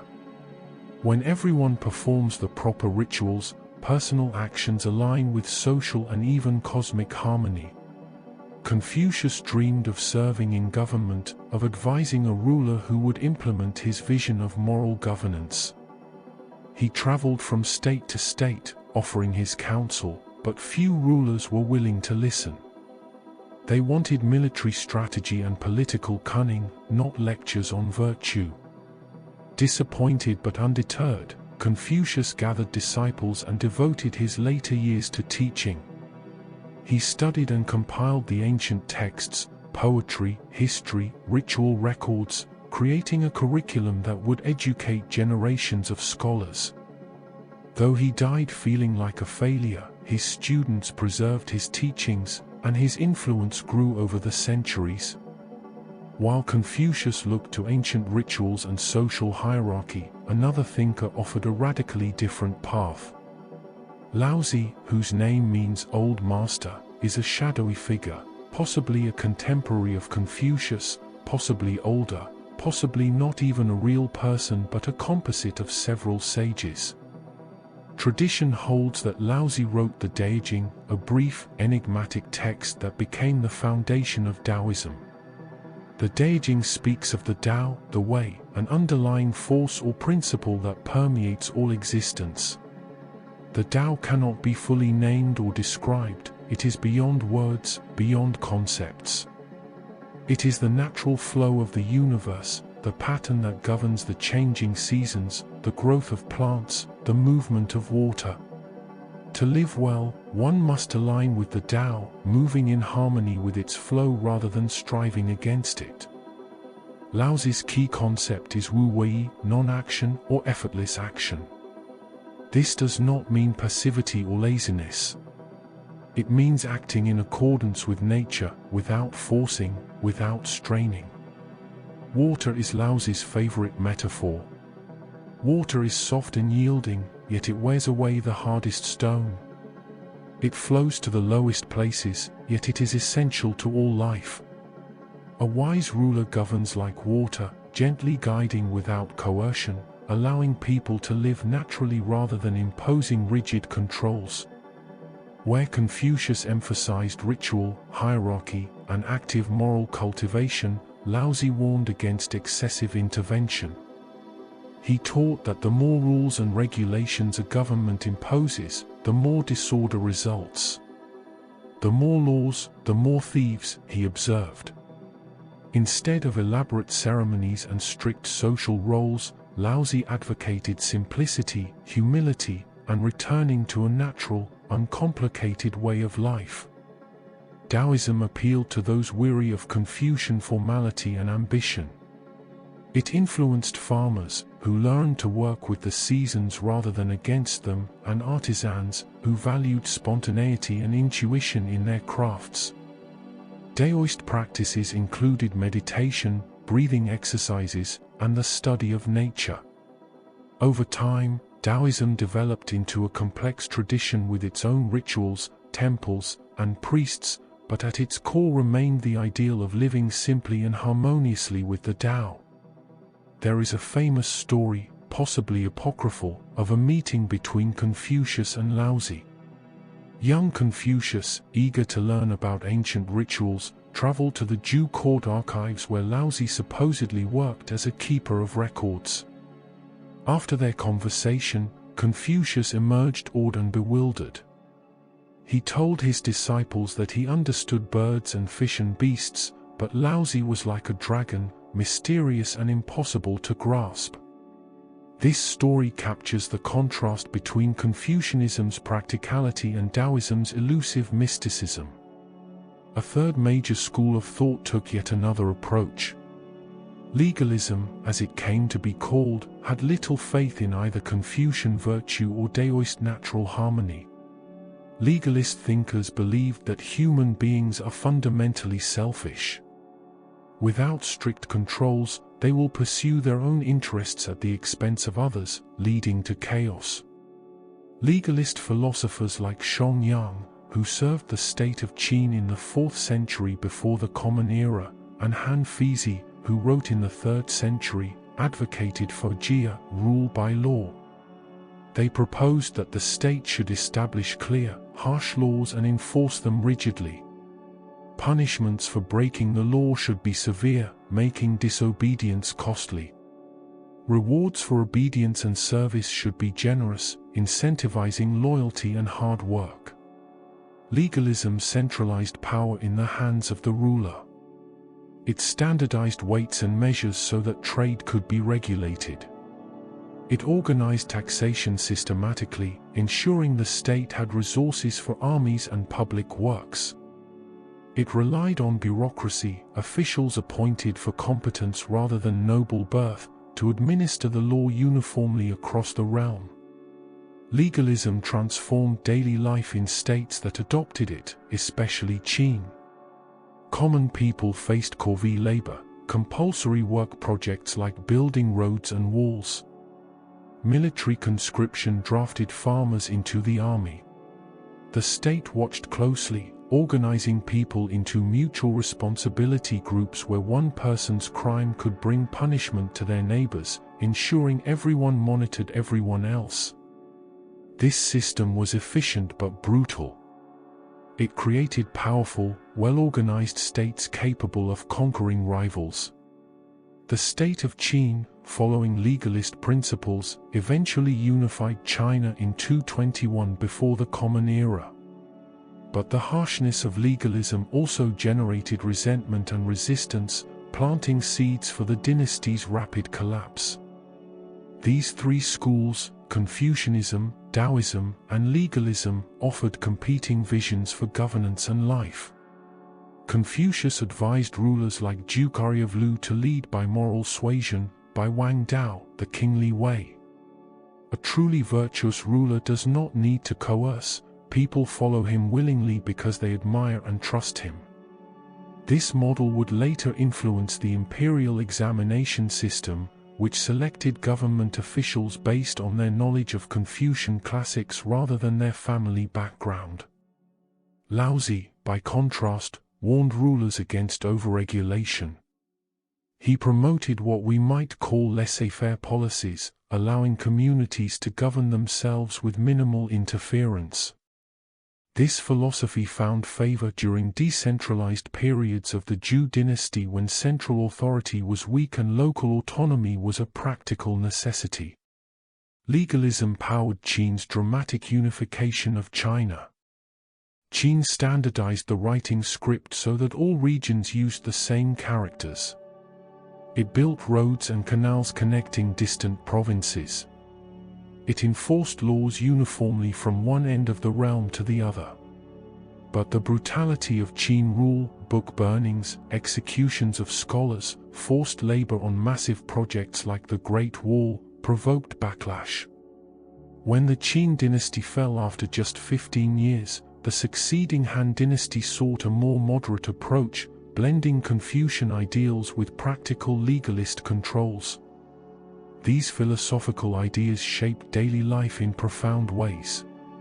Confucian filial piety, xiao, became the cornerstone of family life.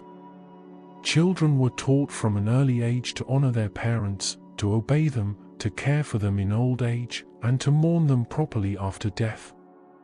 This duty extended beyond the nuclear family to ancestors stretching back generations.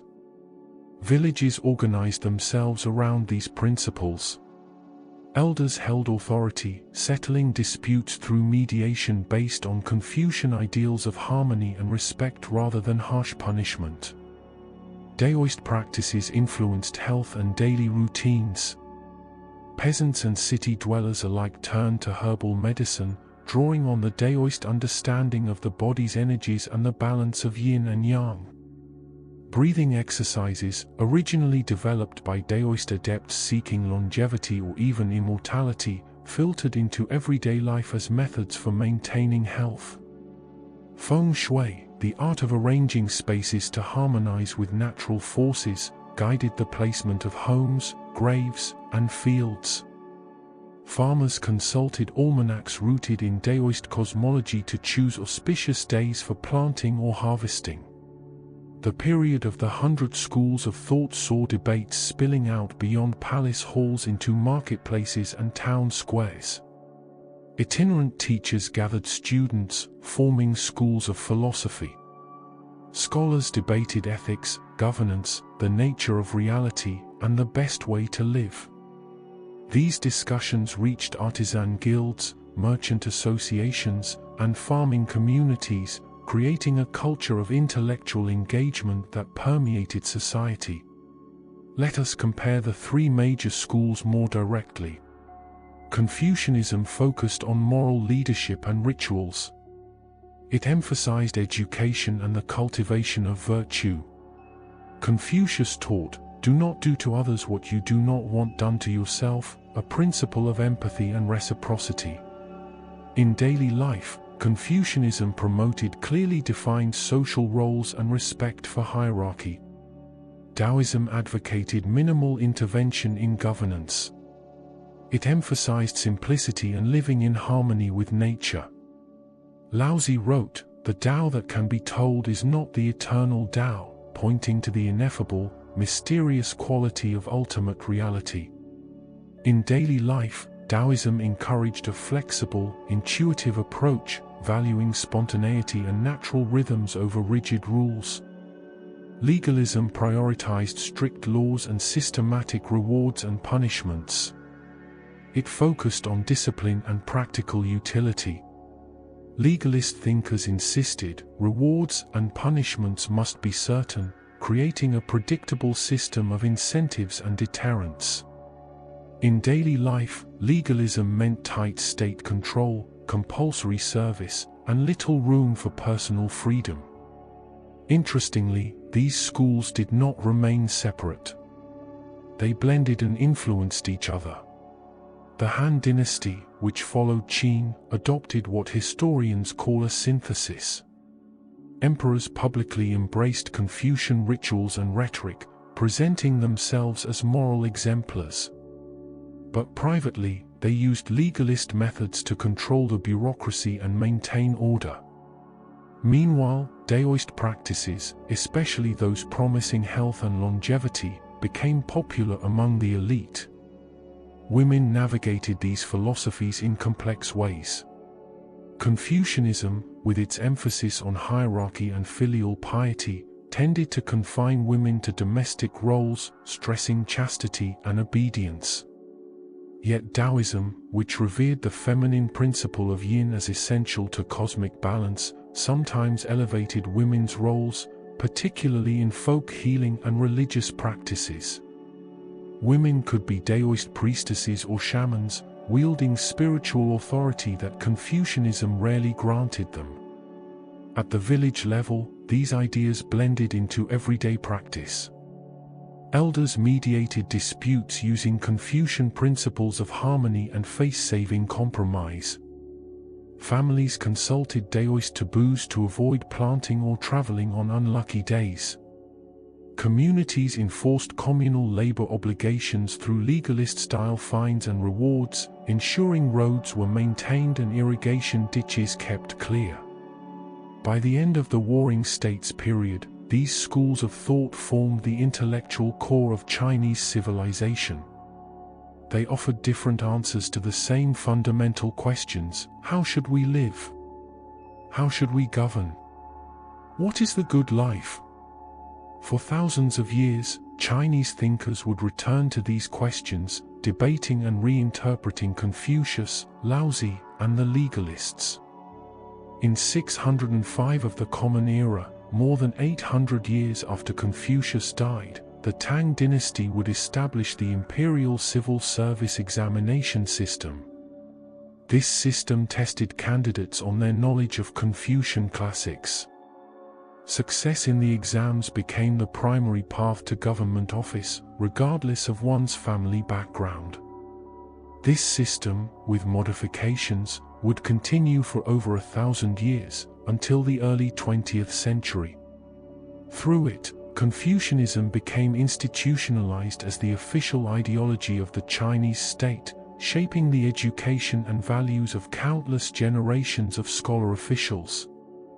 Yet Taoism and legalism never disappeared. Taoism thrived as a religious tradition and as a cultural counterweight to Confucian formality. Legalism, though rarely acknowledged openly after Qin's fall, continued to influence practical governance, especially during times of crisis when rulers needed efficient, centralized control.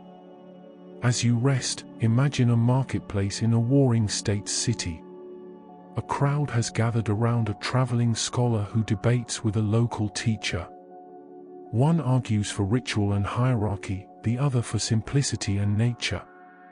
Nearby, a magistrate reviews legal codes, calculating punishments and rewards.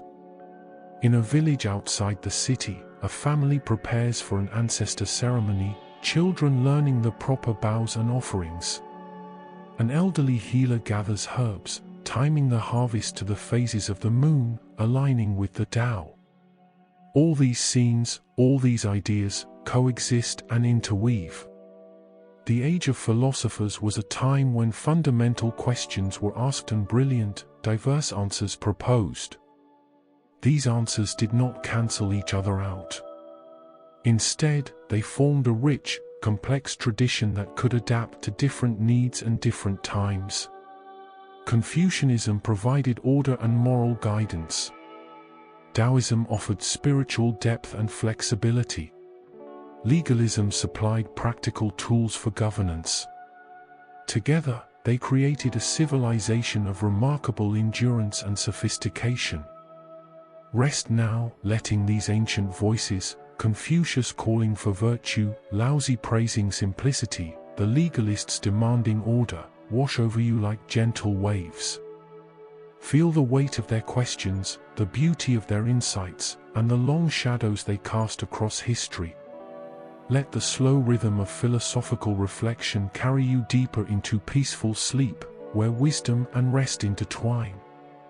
In 221 before the Common Era, after centuries of warfare, a single man stood victorious over all of China. His name was Ying Jing, but history knows him by the title he created for himself, Qin Shi Huangdi, the first emperor of Qin. For the first time, the fractured lands of the warring states were unified under one ruler, one law, one vision. The Qin dynasty would last only 15 years, from 221 to 206 before the Common Era, but its impact would echo through all of Chinese history. The systems it created, the standards it imposed, and the grand projects it built would define what it meant to be an empire in China for more than 2,000 years.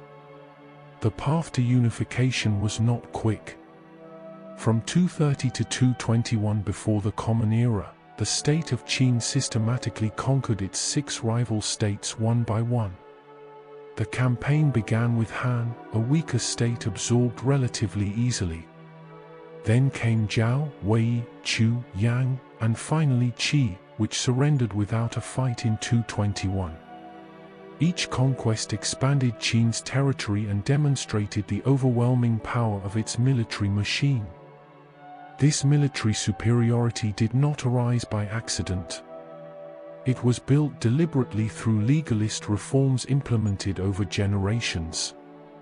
A minister named Xiangyang, serving Qin in the 4th century before the Common Era, had transformed the state's social and military structure.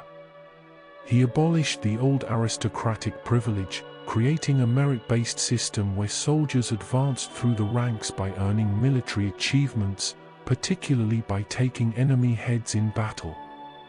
This created a ruthlessly efficient army where every soldier had a strong incentive to fight ferociously.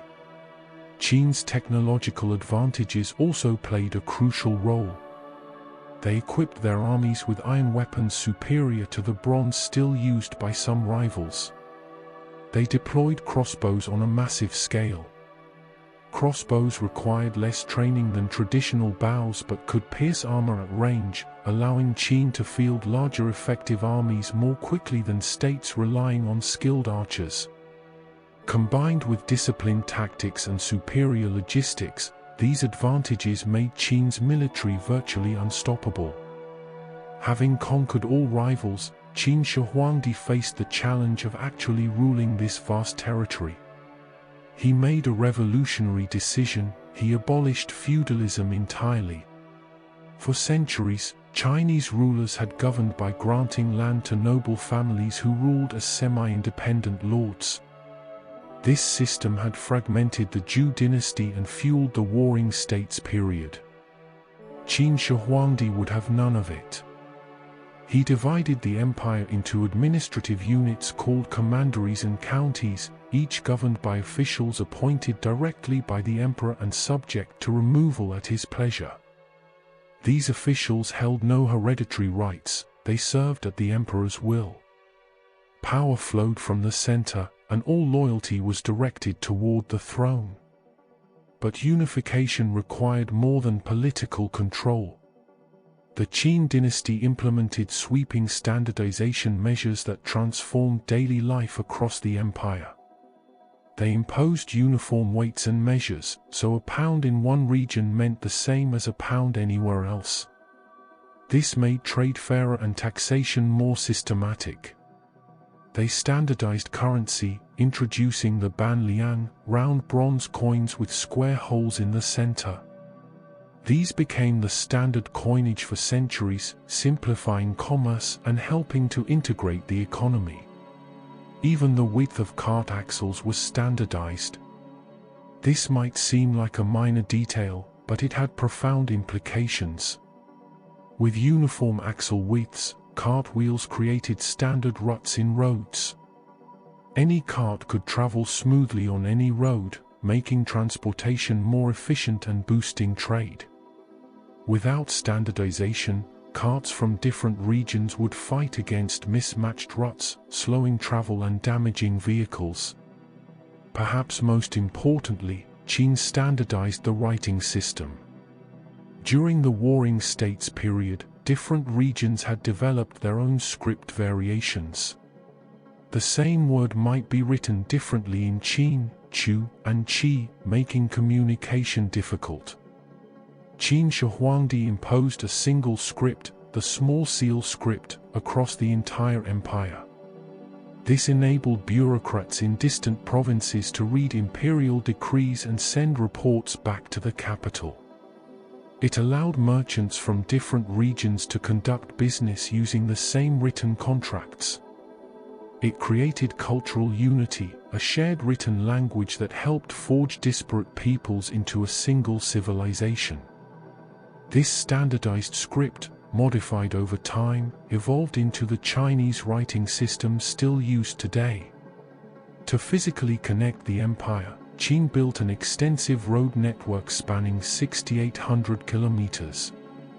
These were not rough trails but proper highways, some wide enough for multiple carts to travel side by side. The Kaidao, the imperial road, was said to be 50 paces wide.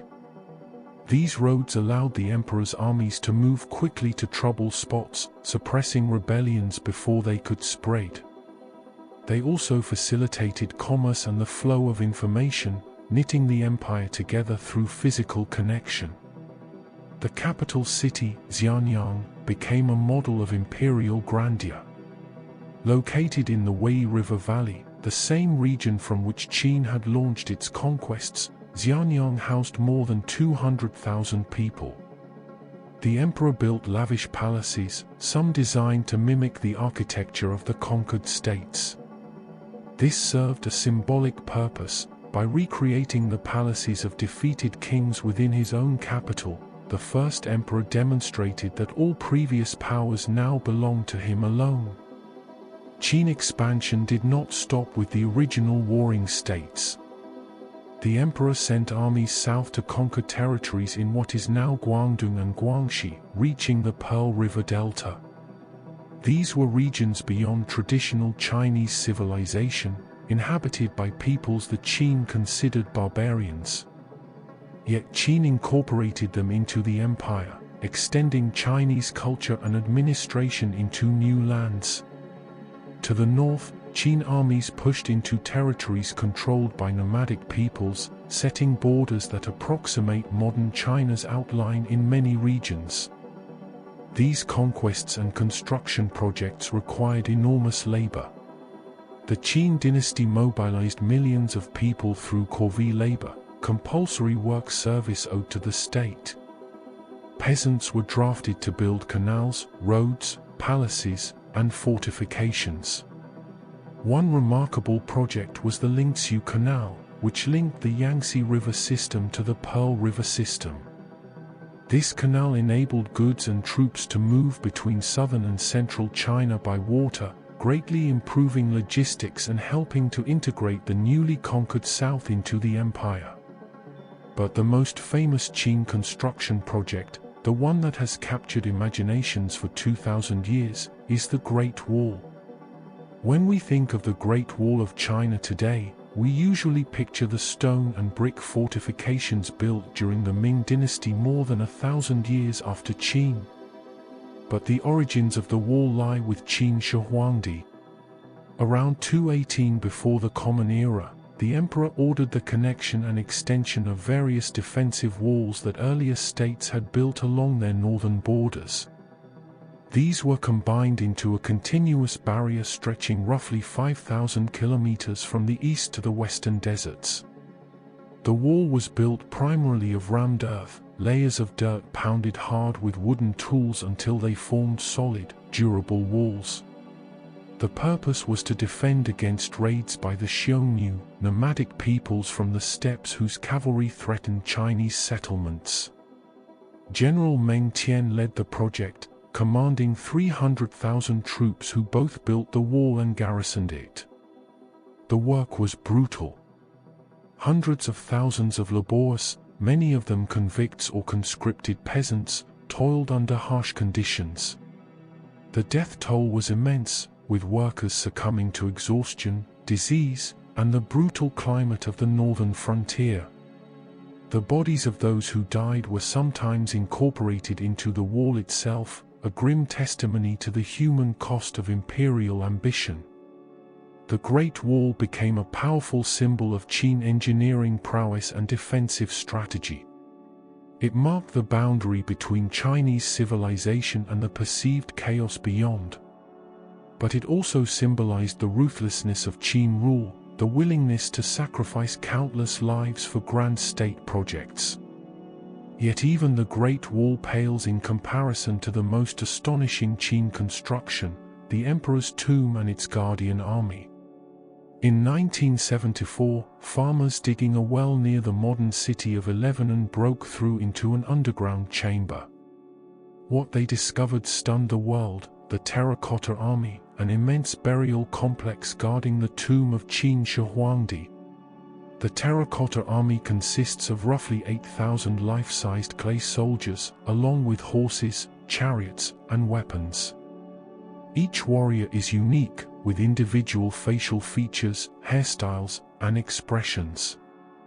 Some scholars believe the faces were modeled on real soldiers. The figures were mass-produced in workshops, bodies, arms, and heads made separately, but then individualized with handcrafted details. This combination of mass production and customization allowed artisans to create thousands of figures relatively quickly while maintaining a sense of individuality. The soldiers stand in precise military formation. Pit 1, the largest excavation, holds infantry in neat rows, crossbows at the ready, as if frozen in time awaiting the order to march. Other pits contain cavalry, chariots, and what appear to be command units. The entire complex was designed to protect the emperor in the afterlife, to ensure that he would command an army even in death, just as he had commanded armies in life. The tomb itself remains unopened. Ancient texts describe it as a vast underground palace, complete with rivers of mercury representing the great waterways of China, mechanized crossbows set to shoot any intruders, and treasures beyond imagination. Modern surveys have detected unusually high mercury levels in the soil above the tomb, lending some credence to these accounts.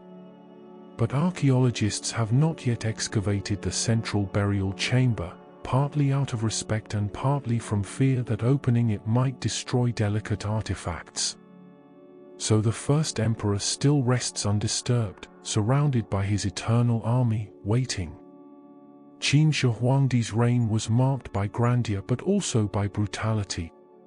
In 213 and 212 before the Common Era, alarmed by criticism from Confucian scholars and others who questioned his methods, the emperor ordered a catastrophic cultural purge. Books were burned, except for practical texts on medicine, agriculture, and divination. Works of philosophy, history, and poetry, the treasured classics of the 100 schools of thought, went up in flames. The emperor wanted to erase the past, to make his dynasty the beginning of history. When scholars continued to criticize him, he ordered 460 of them buried alive. This brutal act of suppression fueled deep resentment among intellectuals and ordinary people alike. The emperor became obsessed with immortality. He feared death and desperately sought ways to live forever. He sponsored expeditions to mythical islands in the east, where alchemists claimed immortal beings lived. He consumed elixirs prepared by court magicians, potions promised to grant eternal life. Ironically, many of these elixirs contained mercury, a deadly poison. In 210 before the Common Era, while on an eastern tour seeking immortality treatments, the first emperor died, likely from mercury poisoning. His obsession with living forever had killed him. His death threw the empire into crisis. His weak son, Huai, took the throne as Qin Shi, the second emperor. But the resentments built up during Qin Shi Huangdi's harsh reign now boiled over. Rebellions erupted across the empire.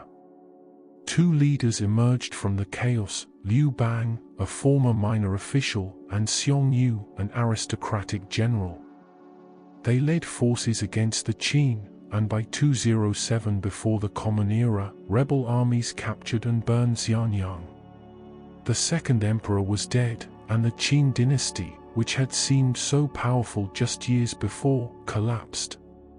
15 years. That is all the Qin dynasty lasted. After centuries of preparation and brutal conquest, after unifying China for the first time, the dynasty crumbled almost as quickly as it had risen. The harshness of legalist rule, the crushing burdens of corvée labor, the cultural suppression, and the megalomania of the first emperor had alienated the population beyond recovery. Yet the Qin dynasty did not fail completely. Though the dynasty itself ended, the systems it created endured. The Han dynasty, founded by Liu Bang after he defeated his rivals, inherited and adapted Qin's administrative structure. The Han kept the commandery and county system, the standardized weights and measures, the unified script, and the road networks.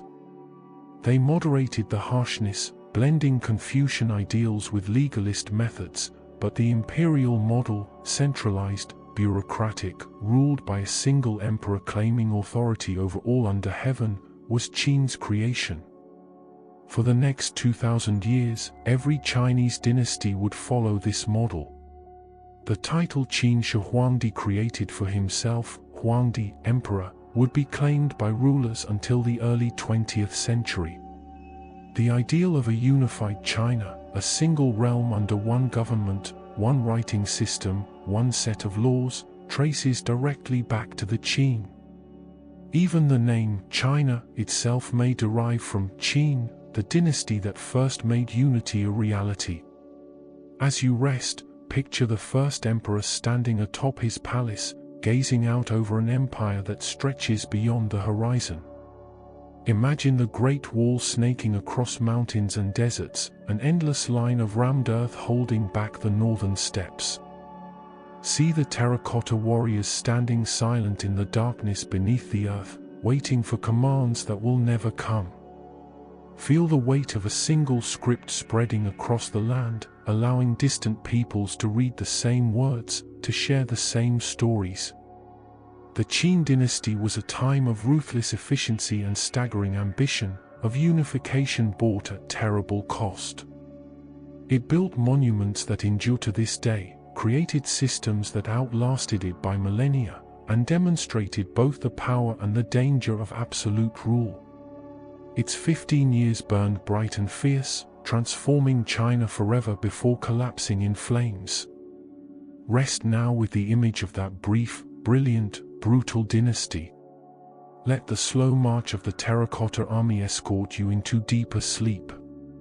Feel the rhythm of hammers on rammed earth, building walls that stretch beyond sight. Hear the rustle of burning books and the whisper of scholars debating whether order is worth the price of freedom. The Qin unified China, and in doing so, created an empire that would shape the destiny of a civilization for thousands of years to come. Let that long, slow rhythm carry you gently into rest. After the fires of rebellion consumed the Qin dynasty, China stood at a crossroads. Would it fragment again into warring states, repeating the chaos of centuries past? Or could unity be preserved? The answer came from an unlikely source, a man of humble origins named Liu Bang. Once a minor village official, Liu Bang led rebel forces with cunning and charisma, eventually defeating all rivals. In 202 before the Common Era, he declared himself emperor, taking the title Emperor Gaozu and founding the Han dynasty. The Han would rule for over 400 years, creating what many consider China's first true golden age.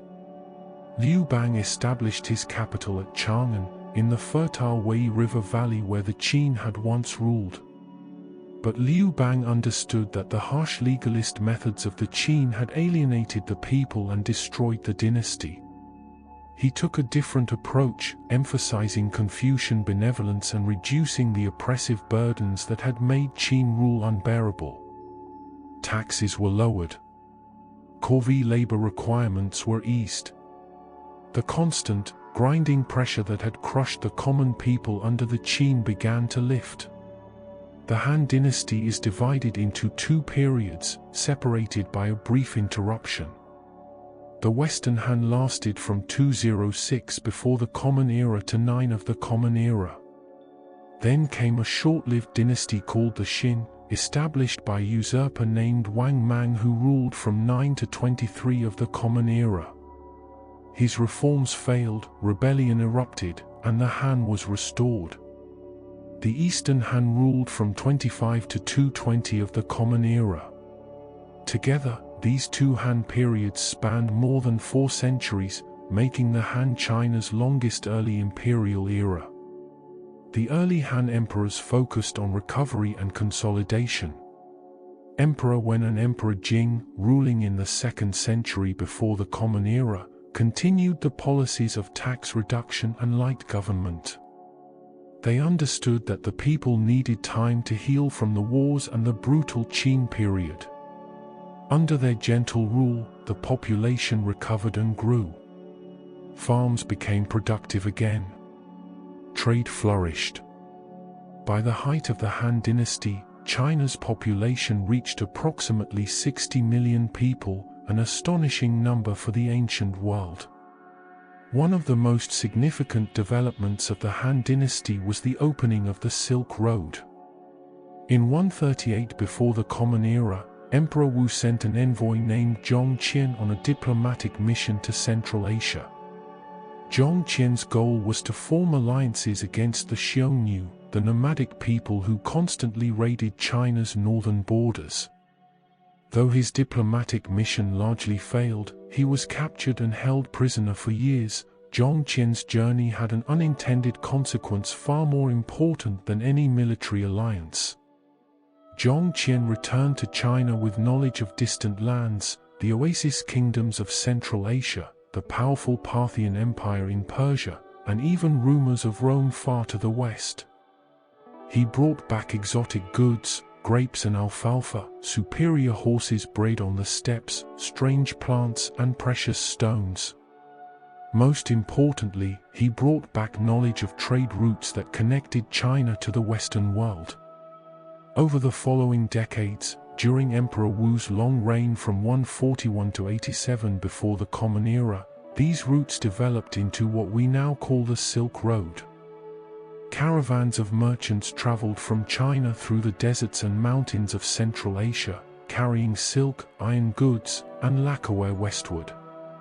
They returned with horses that improved Chinese cavalry, with grapes that introduced new crops, and eventually with Buddhism, a religion that would transform Chinese culture. Silk became China's most famous export, so prized in the West that the Romans called China, Cius, the land of silk. Roman aristocrats paid enormous sums for Chinese silk garments, though they had no direct contact with China and little understanding of where the silk actually came from. The exchange was indirect, passing through many intermediaries, Persian merchants, Central Asian traders, Indian sailors, but it connected China to the wider world in unprecedented ways. In return, glassware, gold, and other luxuries flowed eastward. Maritime trade routes also developed, with ships sailing from southern Chinese ports to Southeast Asia, India, and beyond. The Silk Road was more than a trade route. It was a conduit for ideas, technologies, and religions. Buddhism traveled along the Silk Road from India to China, eventually becoming one of the dominant religions in Chinese civilization. Artistic styles, musical instruments, foods, and philosophies crossed continents, enriching all the cultures they touched. To govern its vast empire effectively, the Han Dynasty perfected the imperial bureaucracy. Building on Qin foundations but softening the harshness with Confucian ideals, the Han created a system of government that would serve as a model for centuries. The empire was divided into commanderies and counties, each administered by appointed officials. These officials were not hereditary nobles but men selected for their competence and education. The key innovation was the examination system. To become an official, a man had to demonstrate knowledge of the Confucian classics, ancient texts of philosophy, history, and ritual. This created a new social class, the scholar gentry, educated men whose status came from learning rather than aristocratic birth. Though the examination system would not be fully formalized until much later, the Han established the principle that officials should be chosen by merit, by their mastery of Confucian teachings. This bureaucracy was enormous. At its height, the Han employed over 100,000 civil servants to administer the empire. They conducted censuses, collected taxes, maintained roads and canals, supervised markets, and enforced laws. They standardized weights and measures across diverse regions, ensuring that government policies were applied uniformly from the far south to the northern frontiers. Emperor Wu was the Han Dynasty's most ambitious and expansionist ruler. Under his long reign, Han armies pushed the borders of the empire far beyond the old heartland. To the south, they conquered territories in what is now Vietnam, bringing those lands under Chinese administration. To the northeast, they established control over parts of the Korean peninsula. To the west, they expanded into Xinjiang, securing the Silk Road routes and bringing oasis cities under Chinese influence. These conquests required a powerful military. The Han developed a formidable cavalry, learning from the steppe nomads they fought. Armed with crossbows and equipped with superior horses obtained through the Silk Road trade, Han cavalry defeated the Xiongnu in major campaigns in 119 before the Common Era. These victories secured the northern frontier and made the Silk Road safer for merchants. The Han built watchtowers and garrison forts along the Gobi Desert and into Central Asia. They established the Protectorate General of the Western regions to govern the oasis cities, places like Dunhuang, which became thriving hubs of trade and cultural exchange. Buddhism first entered China through these frontier outposts, carried by monks and merchants traveling the Silk Road. The Han Dynasty also witnessed remarkable scientific and technological advances. Perhaps the most important was the improvement of papermaking. In 105 of the Common Era, a court official named Cai Lun developed a method of making paper from mulberry bark, hemp, rags, and fishnets. Earlier forms of paper existed, but Cai Lun's technique produced a higher quality, more affordable product. This revolutionized record-keeping and the spread of knowledge. Before paper, texts were written on expensive silk or heavy bamboo strips. Paper was cheaper, lighter, and easier to produce in large quantities. The invention would eventually spread westward along the Silk Road, transforming civilizations far beyond China. Another remarkable Han innovation was Zhongheng's seismograph, invented in 132 of the Common Era. This device could detect earthquakes occurring hundreds of kilometers away. It consisted of a large bronze vessel with dragon-headed spouts arranged around the outside, each holding a bronze ball in its mouth. Below each dragon sat a bronze toad with an open mouth. When an earthquake occurred, a pendulum inside the vessel would tip, causing one of the dragons to drop its ball into the toad's mouth below, indicating the direction of the quake. Though it could not predict earthquakes, it allowed the government to respond quickly to disasters in distant provinces. Zhongheng also created water clocks and armillary spheres for astronomical observation. Han astronomers mapped the stars, tracked planetary movements, and calculated the solar calendar with impressive accuracy. This knowledge was both practical, for agricultural planning, and symbolic, reinforcing the emperor's role as the intermediary between heaven and earth. In agriculture, the Han introduced cast iron plows that were stronger and more efficient than earlier wooden or bronze tools. They invented the wheelbarrow, which allowed a single person to transport heavy loads more easily. Seed drills enabled more precise planting, improving crop yields. These practical innovations supported the growing population and freed some people from farm work to pursue other occupations. Han mathematicians made significant advances as well. Mathematical texts like the 9 chapters on the mathematical art included problems and solutions involving negative numbers and decimal fractions, concepts that would not appear in Europe for many centuries. This mathematical sophistication supported engineering projects, trade calculations, and astronomical computations. The Han Dynasty was also a golden age of Chinese culture and literature. The great historian Sima Qian, writing around 91 before the Common Era, composed the Shiji, or Records of the Grand Historian. This monumental work covered Chinese history from the legendary Yellow Emperor down to Sima Qian's own time. It blended chronological annals with biographical accounts of important figures, creating a rich, multifaceted narrative. Sima Qian's Shiji set the standard for all later dynastic histories, establishing a tradition of official historical record-keeping that would continue for 2,000 years. Poetry flourished during the Han.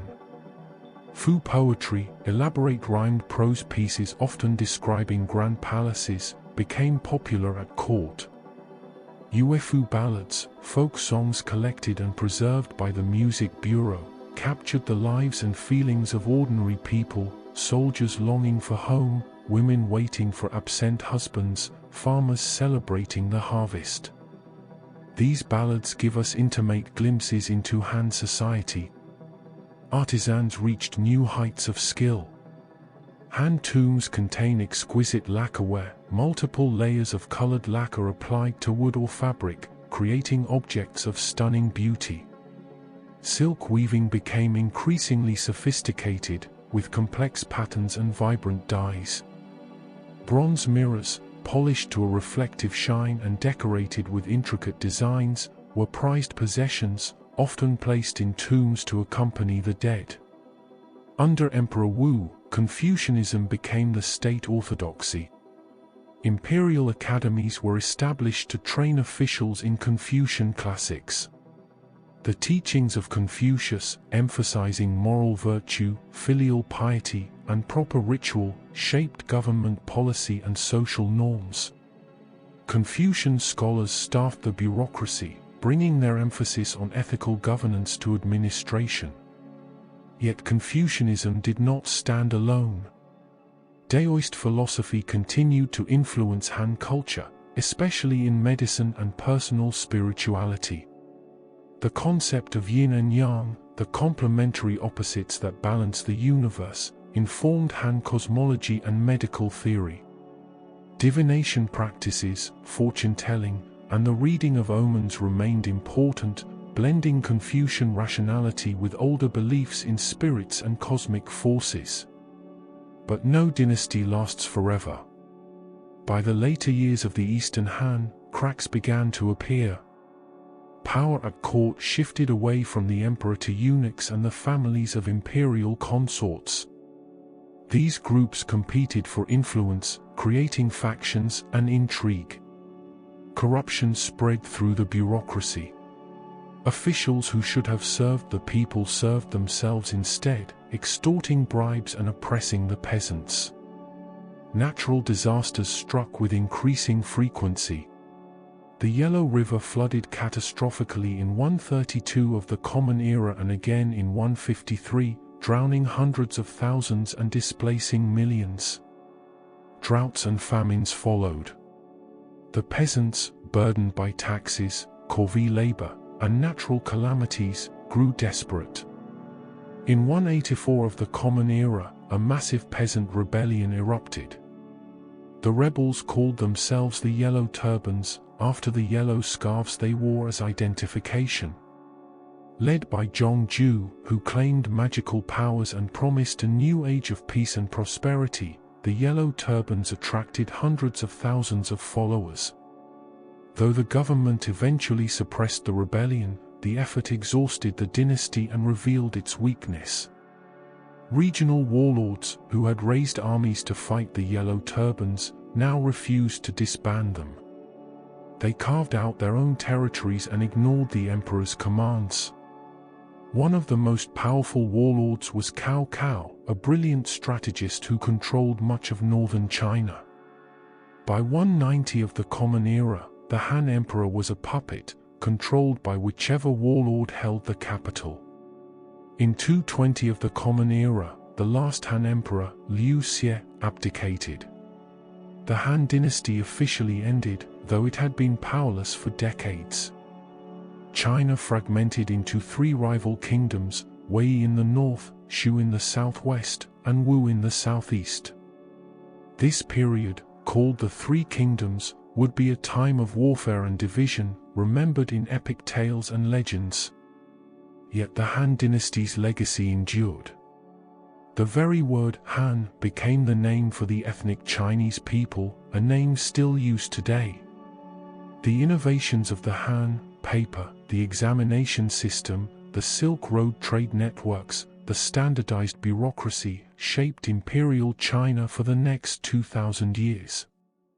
Every subsequent dynasty looked back to the Han as a model, trying to recapture its stability and glory. The Han proved that unity could be maintained without the brutal oppression of the Qin. They showed that an empire could be governed through educated officials rather than aristocratic lords. They connected China to the wider world, making it a center of trade and culture that reached from the Mediterranean to the Pacific.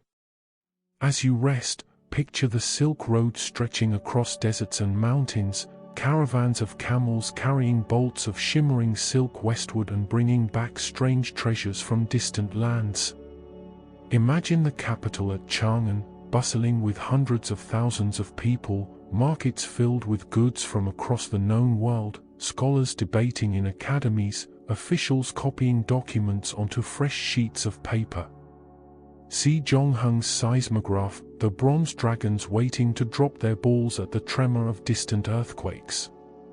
Feel the slow rhythm of 4 centuries, generations upon generations living under a single dynasty, building, trading, writing, inventing. The Han dynasty created a civilization that was confident, prosperous, and creative. It established China as one of the great empires of the ancient world, equal to Rome in power and sophistication. Though it eventually fell, as all dynasties must, the Han left a legacy so profound that Chinese people still proudly call themselves the Han, honoring the golden age when unity, culture, and innovation flourished together. Rest now in this knowledge of the Han, letting the gentle flow of the Silk Road carry you deeper into peaceful sleep, where ancient caravans cross endless deserts under starlit skies, where scholars brush characters onto paper, where the weight of 4 centuries of civilization settles like silk around you, soft and enduring.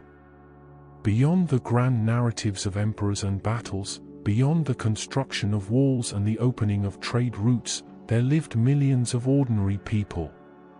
Their lives unfolded in rhythms shaped by seasons and harvests, by family duties and social hierarchies, by the daily tasks of survival and the occasional moments of celebration. To truly understand ancient China, we must step away from the palaces and look into the villages, the fields, the humble homes where most people spent their entire lives. Daily life in ancient China evolved across the dynasties, but certain patterns endured: the centrality of farming, the structure of Confucian family life, and rigid social hierarchies that determined nearly every aspect of existence. In every dynasty from the Xia through the Han, the vast majority of people, more than 90%, were farmers. Their lives were tied to the land, to the cycles of planting and harvest that sustained civilization. In the north, in the Yellow River Valley where Chinese civilization first emerged, farmers grew millet. This hardy grain suited the drier climate and the fertile lush soil. In the south, along the Yangtze River, rice became the dominant crop, thriving in the warm, wet conditions and producing abundant yields when grown in flooded paddies. The introduction of iron plows during the Zhou dynasty transformed agriculture. Iron plows cut deeper than bronze or wooden ones, turning soil more effectively and allowing farmers to cultivate land that had previously been too hard or rocky. Ox-drawn plows, also developed during the Zhou period, increased efficiency further. A farmer with an ox could plow more land in a day than several men working with hand tools. These innovations boosted crop yields, supporting larger populations and allowing some specialization of labor. But farming was hard, unending work. Peasants rose with the sun and worked until darkness fell. During planting and harvest seasons, entire villages labored together in the fields. Men guided the plows, scattered seeds, or wielded sickles to cut grain. Women and children followed behind, gathering the harvest, tying sheaves, or gleaning any grain that had been missed. Between the major agricultural seasons, there were always tasks: weeding, repairing irrigation ditches, maintaining tools, tending vegetable plots near the home. Peasants did not own most of the land they worked. In the early dynasties, land belonged to lords who granted use of it to farming families in exchange for a portion of the harvest.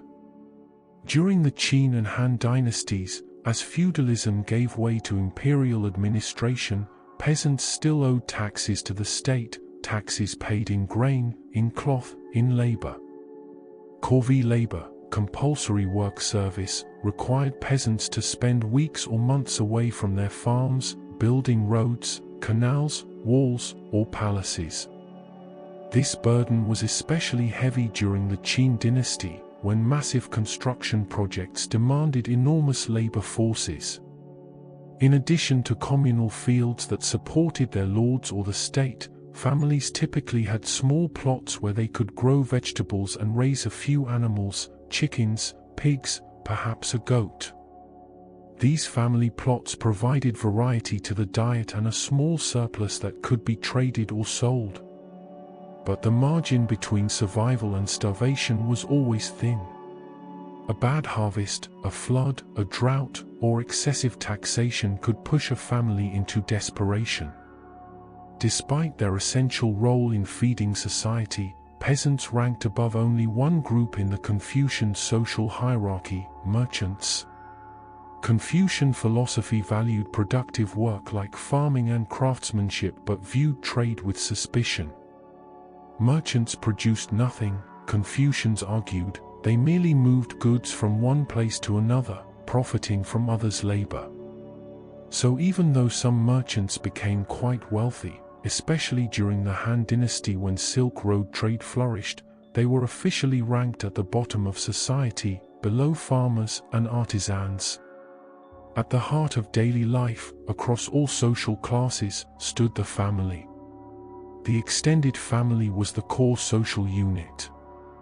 Multiple generations lived together under one roof or in a family compound: grandparents, parents, children, sometimes aunts, uncles, and cousins.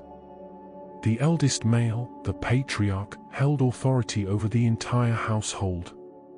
He made decisions about marriages, business matters, and the education of children. His word was law within the family. Confucian philosophy reinforced this structure through the concept of filial piety, xiao. Children owed absolute obedience and respect to their parents, especially to their father. This duty did not end with childhood. Adult sons continued to defer to their father's authority. When parents grew old, children cared for them. When parents died, children mourned them elaborately, sometimes for years, and honored their spirits through ancestor worship. Filial piety extended backward through the generations. Honoring ancestors was a sacred duty that connected the living to the dead and to the cosmic order. Marriages were not love matches but strategic alliances arranged by parents. A marriage joined two families, creating bonds that might be political, economic, or social.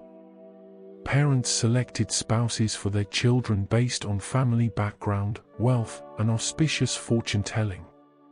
The bride would leave her birth family and join her husband's household, serving her mother-in-law and taking on domestic responsibilities. Women's roles were largely confined to the household. They managed the home, prepared food, wove cloth, and raised children.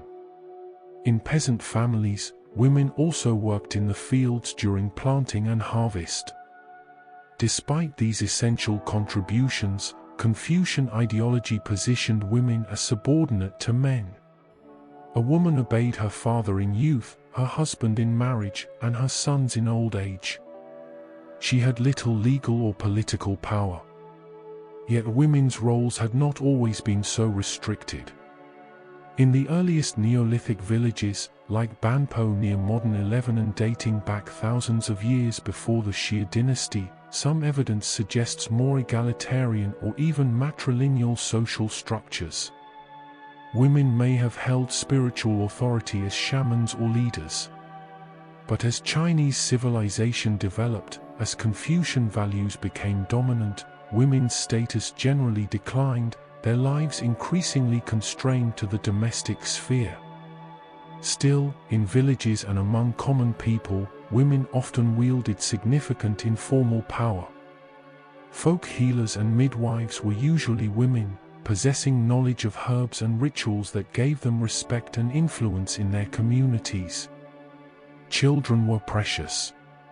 Infant mortality was high, and families depended on children to work the farm and care for parents in old age. Boys were especially valued because they would carry on the family name and lineage. To protect young children from harm and evil spirits, families dressed them in clothes embroidered with tiger designs, believing the fierce animal would ward off danger. From around age 5, children began learning their future roles. Boys learned farm work, accompanying their fathers to the fields and practicing with tools. Girls learned domestic skills from their mothers, cooking, weaving, sewing, and the rituals of household management. Clothing reflected social status and practicality. Commoners wore simple tunics and loose pants made from hemp, a coarse, durable fabric. In summer, the clothes were light. In winter, they added layers or padded jackets stuffed with cotton or plant fibers. Silk, that most prized of Chinese products, was generally reserved for the elite.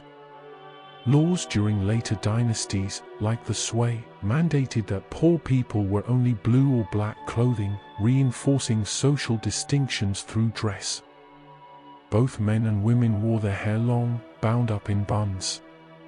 Cutting one's hair was considered disrespectful to one's ancestors, who had given the gift of the body. To damage the body, including cutting hair, was to dishonor them. Elite men and women styled their hair elaborately, using pins and ornaments. Elite men also grew their fingernails long, a visible sign that they did not perform manual labor.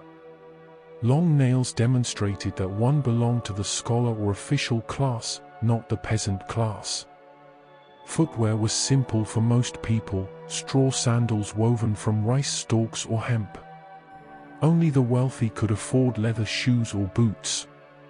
In cold northern regions, people wrapped their feet in cloth and wore felt shoes for warmth. Food and drink varied by region and social class, but grains were the foundation of every meal. In the north, wheat and millet were ground into flour for noodles and flatbreads. In the south, rice was steamed and served in bowls. Vegetables, cabbages, turnips, onions, beans supplemented the grain. Meat was a rare luxury for peasants, reserved for festivals or special occasions. When meat was available, it was usually pork or chicken, sometimes fish from rivers or ponds. Elite households enjoyed more varied diets, with multiple dishes cooked in bronze-ding cauldrons during the Shang and Zhou dynasties or in iron pots during the Han. Drinking customs also evolved. In the earliest periods, millet beer was the common beverage, fermented in large jars. By the Han dynasty, tea began to emerge as a daily staple, though it would not become ubiquitous until later dynasties. Tea drinking started as a medicinal practice in the south but gradually spread, valued for its refreshing properties and stimulating effects. Families typically shared meals together, gathered around a low fire or, in later periods, around a low table. They used chopsticks, which became common during the Zhou dynasty, along with spoons for soups and broths. Meals were communal, with dishes placed in the center and each person taking portions. Special occasions brought richer foods. The New Year, the most important festival, featured dumplings in the north, symbolizing wealth because their shape resembled ancient gold ingots. Fish was served whole, symbolizing abundance and prosperity. Families prepared special cakes and sweets, honoring ancestors and celebrating the turning of the year with feasts that stretched their resources but reinforced community bonds and family unity. Housing also reflected social divisions. In the earliest periods, during the Shang dynasty, poor people sometimes carved dwellings into soft rock cliffs or built simple structures using wattle and daub, woven sticks covered with mud. By the Han dynasty, most farmers lived in walled villages for protection against bandits. Their homes were small, often just a single room with a thatched roof. The walls were made of rammed earth or mud bricks, sturdy enough to provide shelter but simple and plain. In the colder north, homes featured the kang, a raised platform made of brick or clay with channels underneath. A fire could be built beneath the kang, heating the platform and turning it into a warm bed for the whole family during winter. This ingenious design made harsh winters more bearable. Elite households were vastly different. They lived in compounds with multiple buildings arranged around courtyards. There were separate quarters for men and women, reception halls for guests, ancestral halls for worship, and gardens for contemplation. Roofs were tiled rather than thatched. Walls were plastered and sometimes painted.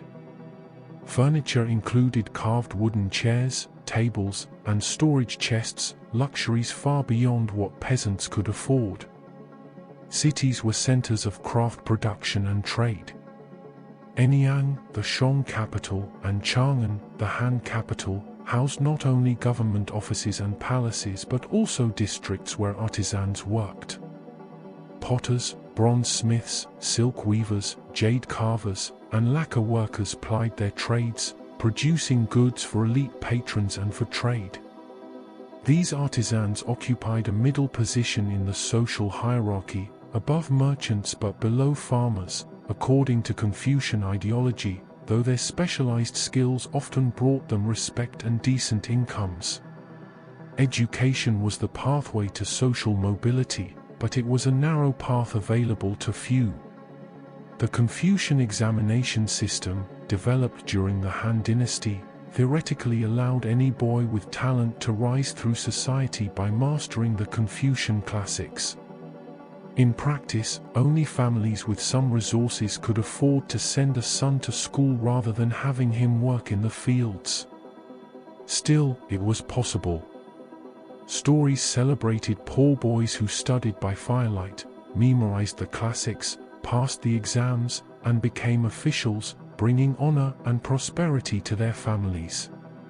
Village schools operated sporadically, often only after the harvest when labor demands were lighter. Teachers, usually elderly scholars or failed examination candidates, taught boys to read and write, to memorize the 5 classics, the core Confucian texts, and to practice calligraphy. Literacy was a mark of status and a requirement for official positions. Girls rarely received formal education. They learned orally at home, hearing stories and moral teachings from their mothers and grandmothers. The emphasis was on moral instruction rather than literacy. A girl should learn to be obedient, industrious, and virtuous, preparing for her role as wife and mother. Literacy was not considered necessary or even appropriate for most women, though some elite women did learn to read and write, and a few became poets or scholars of note. Scholars who succeeded in their studies and passed the examinations became part of the scholar gentry class. They served as officials, advising emperors, administering provinces, collecting taxes, settling disputes, and maintaining order. These positions brought power, prestige, and wealth. The scholar gentry shaped governance, applying Confucian principles to policy and reinforcing the social order that elevated them. Social roles evolved across the dynasties. During the Xia and early Zhou periods, warriors held high prestige. Military prowess was essential in a time of frequent warfare, and successful generals could rise to positions of great power. Shamans, spiritual intermediaries who communicated with ancestors and spirits, also held important roles, especially in the Shang dynasty when divination and ritual were central to governance. By the Han dynasty, the scholar gentry had eclipsed the warriors as the most prestigious class. Confucian learning mattered more than martial skill in an era of relative peace and bureaucratic governance. Artisans continued to play important roles, creating the bronzes, lacquerware, silk, and other goods that marked Chinese civilization as sophisticated and prosperous. Women's roles shifted significantly over the centuries.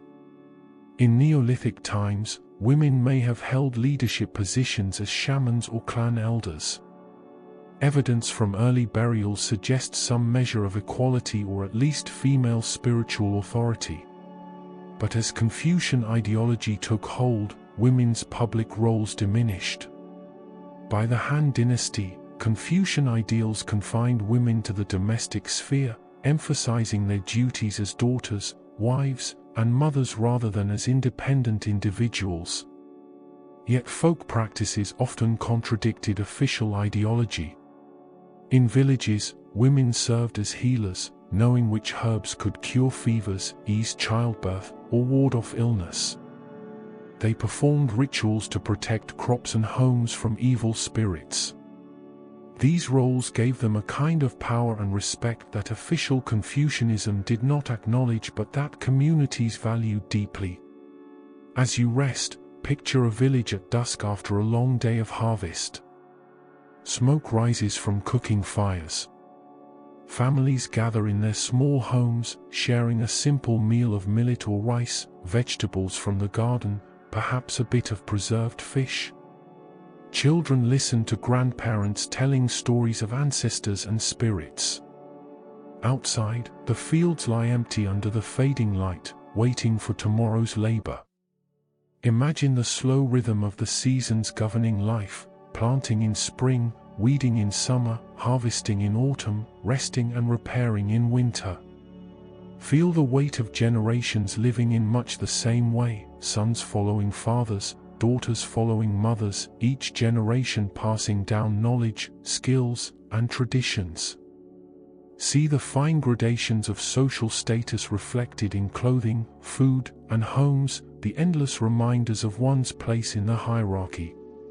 Daily life in ancient China was hard for most people, constrained by poverty and hierarchy, shaped by unending labor and rigid social rules.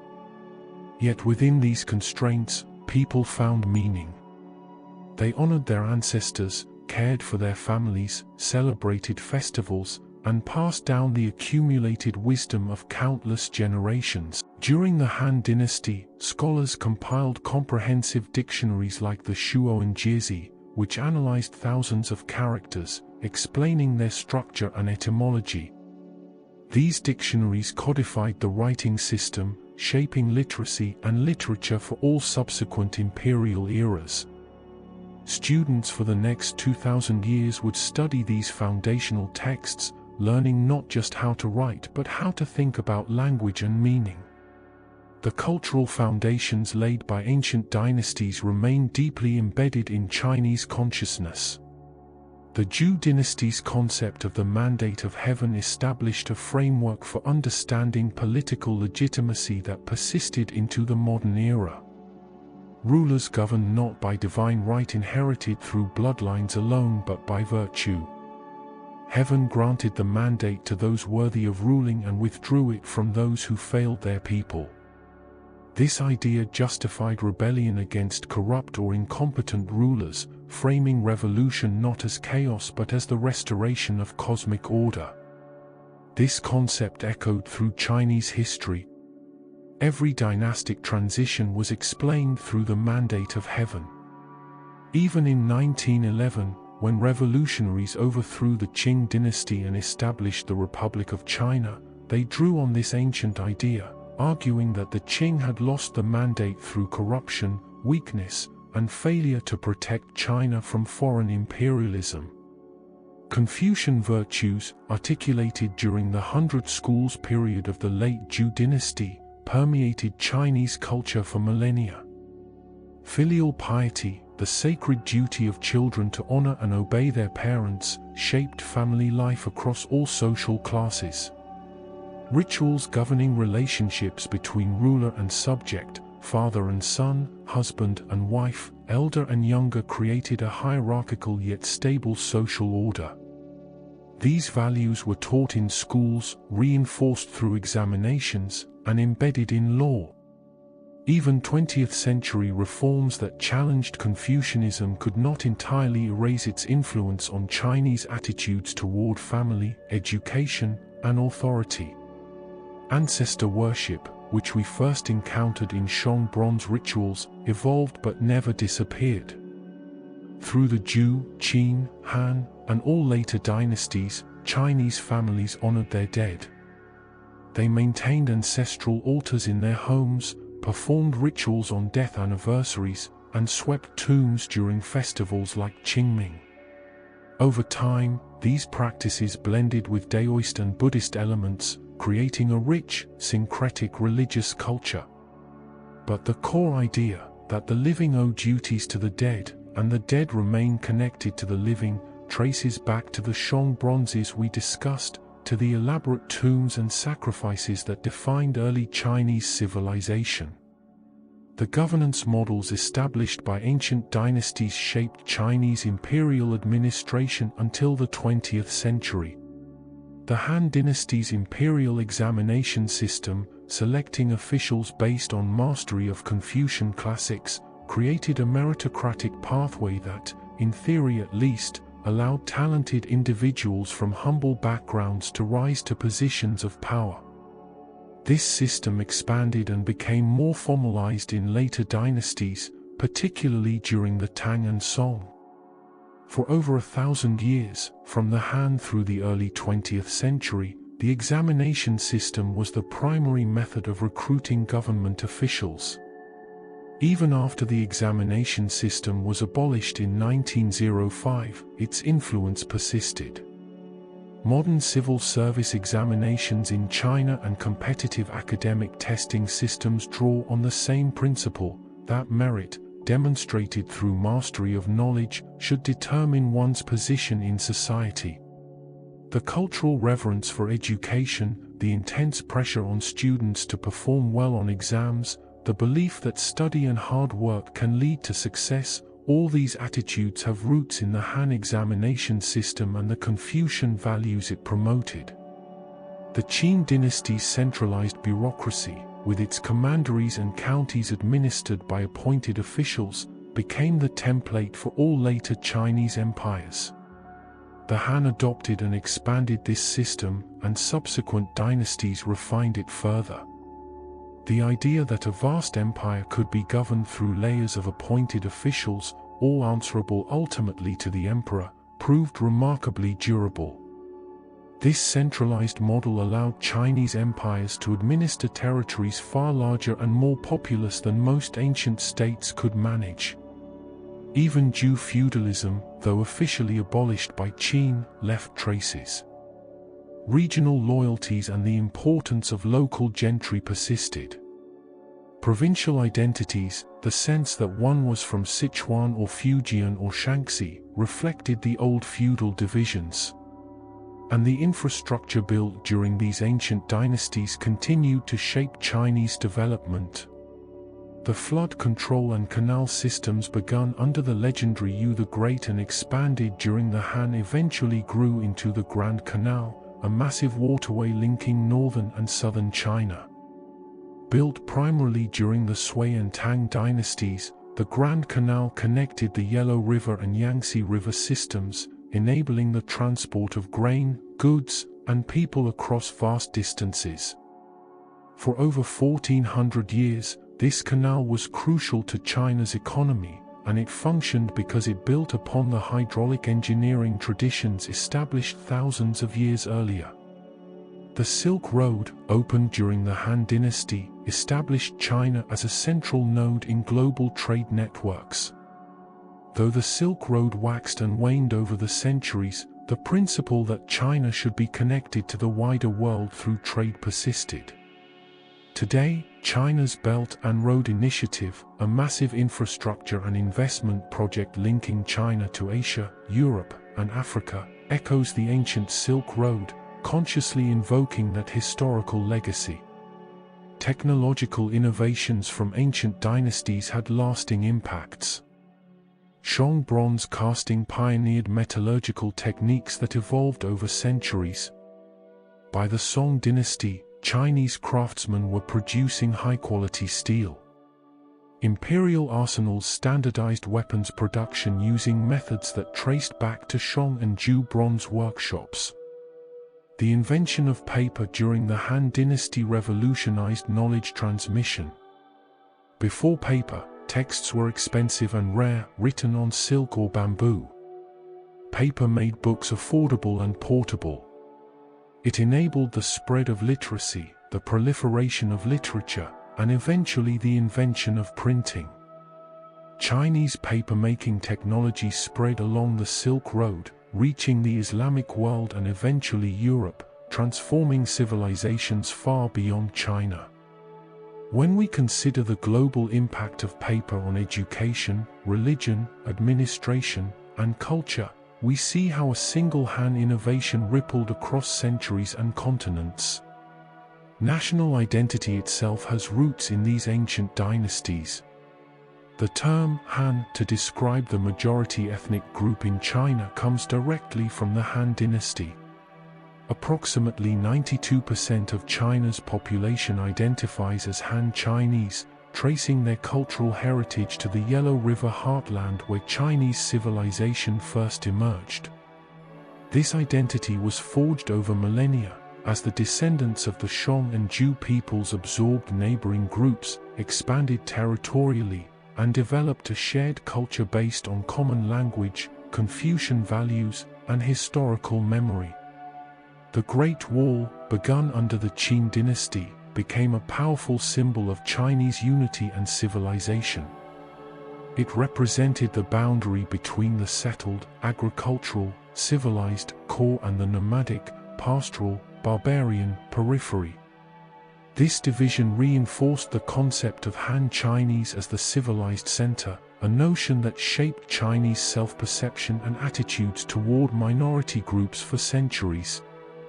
Even today, the Great Wall is an iconic symbol of China, representing resilience, ingenuity, and the determination to protect Chinese civilization from external threats.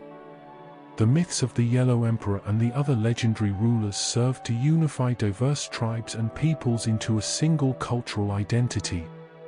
The concept of Huoxia, the noble descendants of the central states, evolved into Zhonghua Minzu, the Chinese nation or people. These terms invoke ancient origins, suggesting that all Chinese people, despite regional differences, share common ancestors and a common heritage stretching back to the mythical beginnings. This constructed identity, rooted in ancient legends and early dynastic history, became foundational to modern Chinese nationalism. Art and philosophy from the ancient dynasties continue to influence Chinese culture.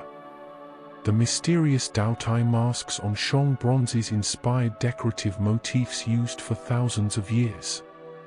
Han lacquerware and silk textiles set aesthetic standards that later dynasties sought to emulate and that continue to influence Chinese art and craft. The elegance and refinement of Han design, the technical mastery of ancient artisans, represent an ideal that modern craftspeople still admire and try to replicate. The philosophical debates of the Hundred Schools period created enduring intellectual traditions. Confucianism became the dominant ideology for statecraft, providing the ethical framework for governance and social order. Taoism offered a complementary vision, emphasizing harmony with nature, spiritual cultivation, and the limits of human control. Later thinkers blended these traditions, creating Neo-Confucianism during the Song dynasty, which incorporated Daoist and Buddhist elements into a sophisticated philosophical system. But the roots of these debates lie in the Warring States period, in the teachings of Confucius, Laozi, and their contemporaries. Even the scale and ambition of ancient projects left a legacy. The Terracotta Army, with its thousands of individualized clay soldiers, demonstrated the capacity of Chinese civilization to mobilize resources for monumental undertakings. This tradition of massive public works continued through later dynasties and into the modern era. The Great Wall, the Grand Canal, the Forbidden City, and in the 20th century, projects like the Three Gorges Dam or the monuments built during Mao Zedong's era, all reflect a cultural acceptance of grand-scale projects that serve state purposes and demonstrate national power. Economic and social structures established in ancient times proved remarkably resilient. The Silk Road trade networks demonstrated that Chinese merchants could operate across vast distances, adapting to different cultures and markets. Though merchants ranked low in the Confucian social hierarchy, they were essential to economic vitality. This mercantile class persisted and thrived, and today Chinese businesses operate globally, connecting China to the world economy in ways that echo the ancient Silk Road trade. The agrarian foundation of Chinese civilization, established when the great organized flood control and Shia farmers cultivated millet in the Yellow River Valley, sustained China through millennia. Family farming remained the basis of the Chinese economy until the modern industrial era. The Confucian social order, which valued farmers and emphasized the importance of agriculture, helped stabilize vast empires by ensuring that the rural majority remained productive and relatively content, despite often harsh conditions. As you rest, let these threads of continuity settle in your mind. Picture the oracle bone characters transforming gradually into the script used today, each generation learning to write much as their ancestors did. See the examination halls where young men labored over essays on Confucian classics, competing for positions that would bring honor to their families, a tradition spanning more than 1,000 years. Feel the weight of filial piety, passed from parent to child, generation after generation, creating family bonds that shaped society. Imagine the Grand Canal, boats laden with grain traveling from south to north, sustaining the empire, built upon the engineering principles first developed in ancient times. Picture the Silk Road caravans, their modern echoes in shipping containers and infrastructure projects linking China to the world.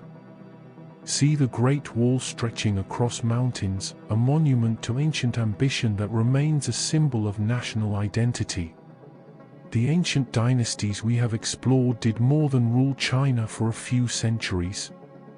They created a civilization with remarkable continuity, a culture that absorbed changes and challenges while maintaining core identities and values. Writing, philosophy, governance structures, national myths, technological innovations, social hierarchies, all these elements, forged in the fires of the Xia, Shang, Zhou, Qin, and Han periods, shaped not only imperial China but modern China as well. When Chinese people today celebrate the Lunar New Year, honor their ancestors, value education, or take pride in being part of an ancient civilization, they are living within frameworks established thousands of years ago. When Chinese leaders invoke the rejuvenation of the Chinese nation, they refer to a glory rooted in these ancient dynasties. When Chinese artists draw inspiration from bronze vessels or silk paintings, they connect to traditions begun in the mists of antiquity. The legacy of the dynasties is not merely historical interest or cultural nostalgia. It is a living presence, shaping identities, influencing politics, inspiring art, and providing a sense of continuity in a rapidly changing world. Understanding these ancient foundations helps us understand modern China, the aspirations and anxieties of its people, the sources of its cultural confidence, and the deep roots that nourish a civilization more than 4,000 years old. Rest now, feeling the long, slow river of Chinese history flowing from the legendary Yellow Emperor through the dynasties we have explored, continuing through centuries we did not discuss, and reaching into the present day. Let the accumulated weight of all these generations, all these stories, all these innovations and ideas, settle around you like a warm blanket. The ancient dynasties may be gone, but their legacy endures, testimony to the power of human creativity, resilience, and the desire to build something lasting. As you drift into deeper sleep, carried by the gentle current of this ancient history, remember that you have traveled thousands of years, walked alongside farmers and emperors, philosophers and soldiers, artisans and scholars. You have witnessed the birth of a civilization, its growth and transformation, and the enduring foundations it created. Rest peacefully in this knowledge, letting the slow history of ancient China cradle you in its timeless embrace. And now, our journey gently comes to a close. There's nothing you need to hold on to, nothing you need to remember, and nothing you need to think about. The stories of emperors and scholars, fields and villages, rivers flowing quietly through time can slowly fade into the background. If your eyes are already heavy, you can let them rest. And if you drift off now, that's exactly as it should be. I'll be here with more gentle histories, whenever you're ready to listen again. Good night, and rest well.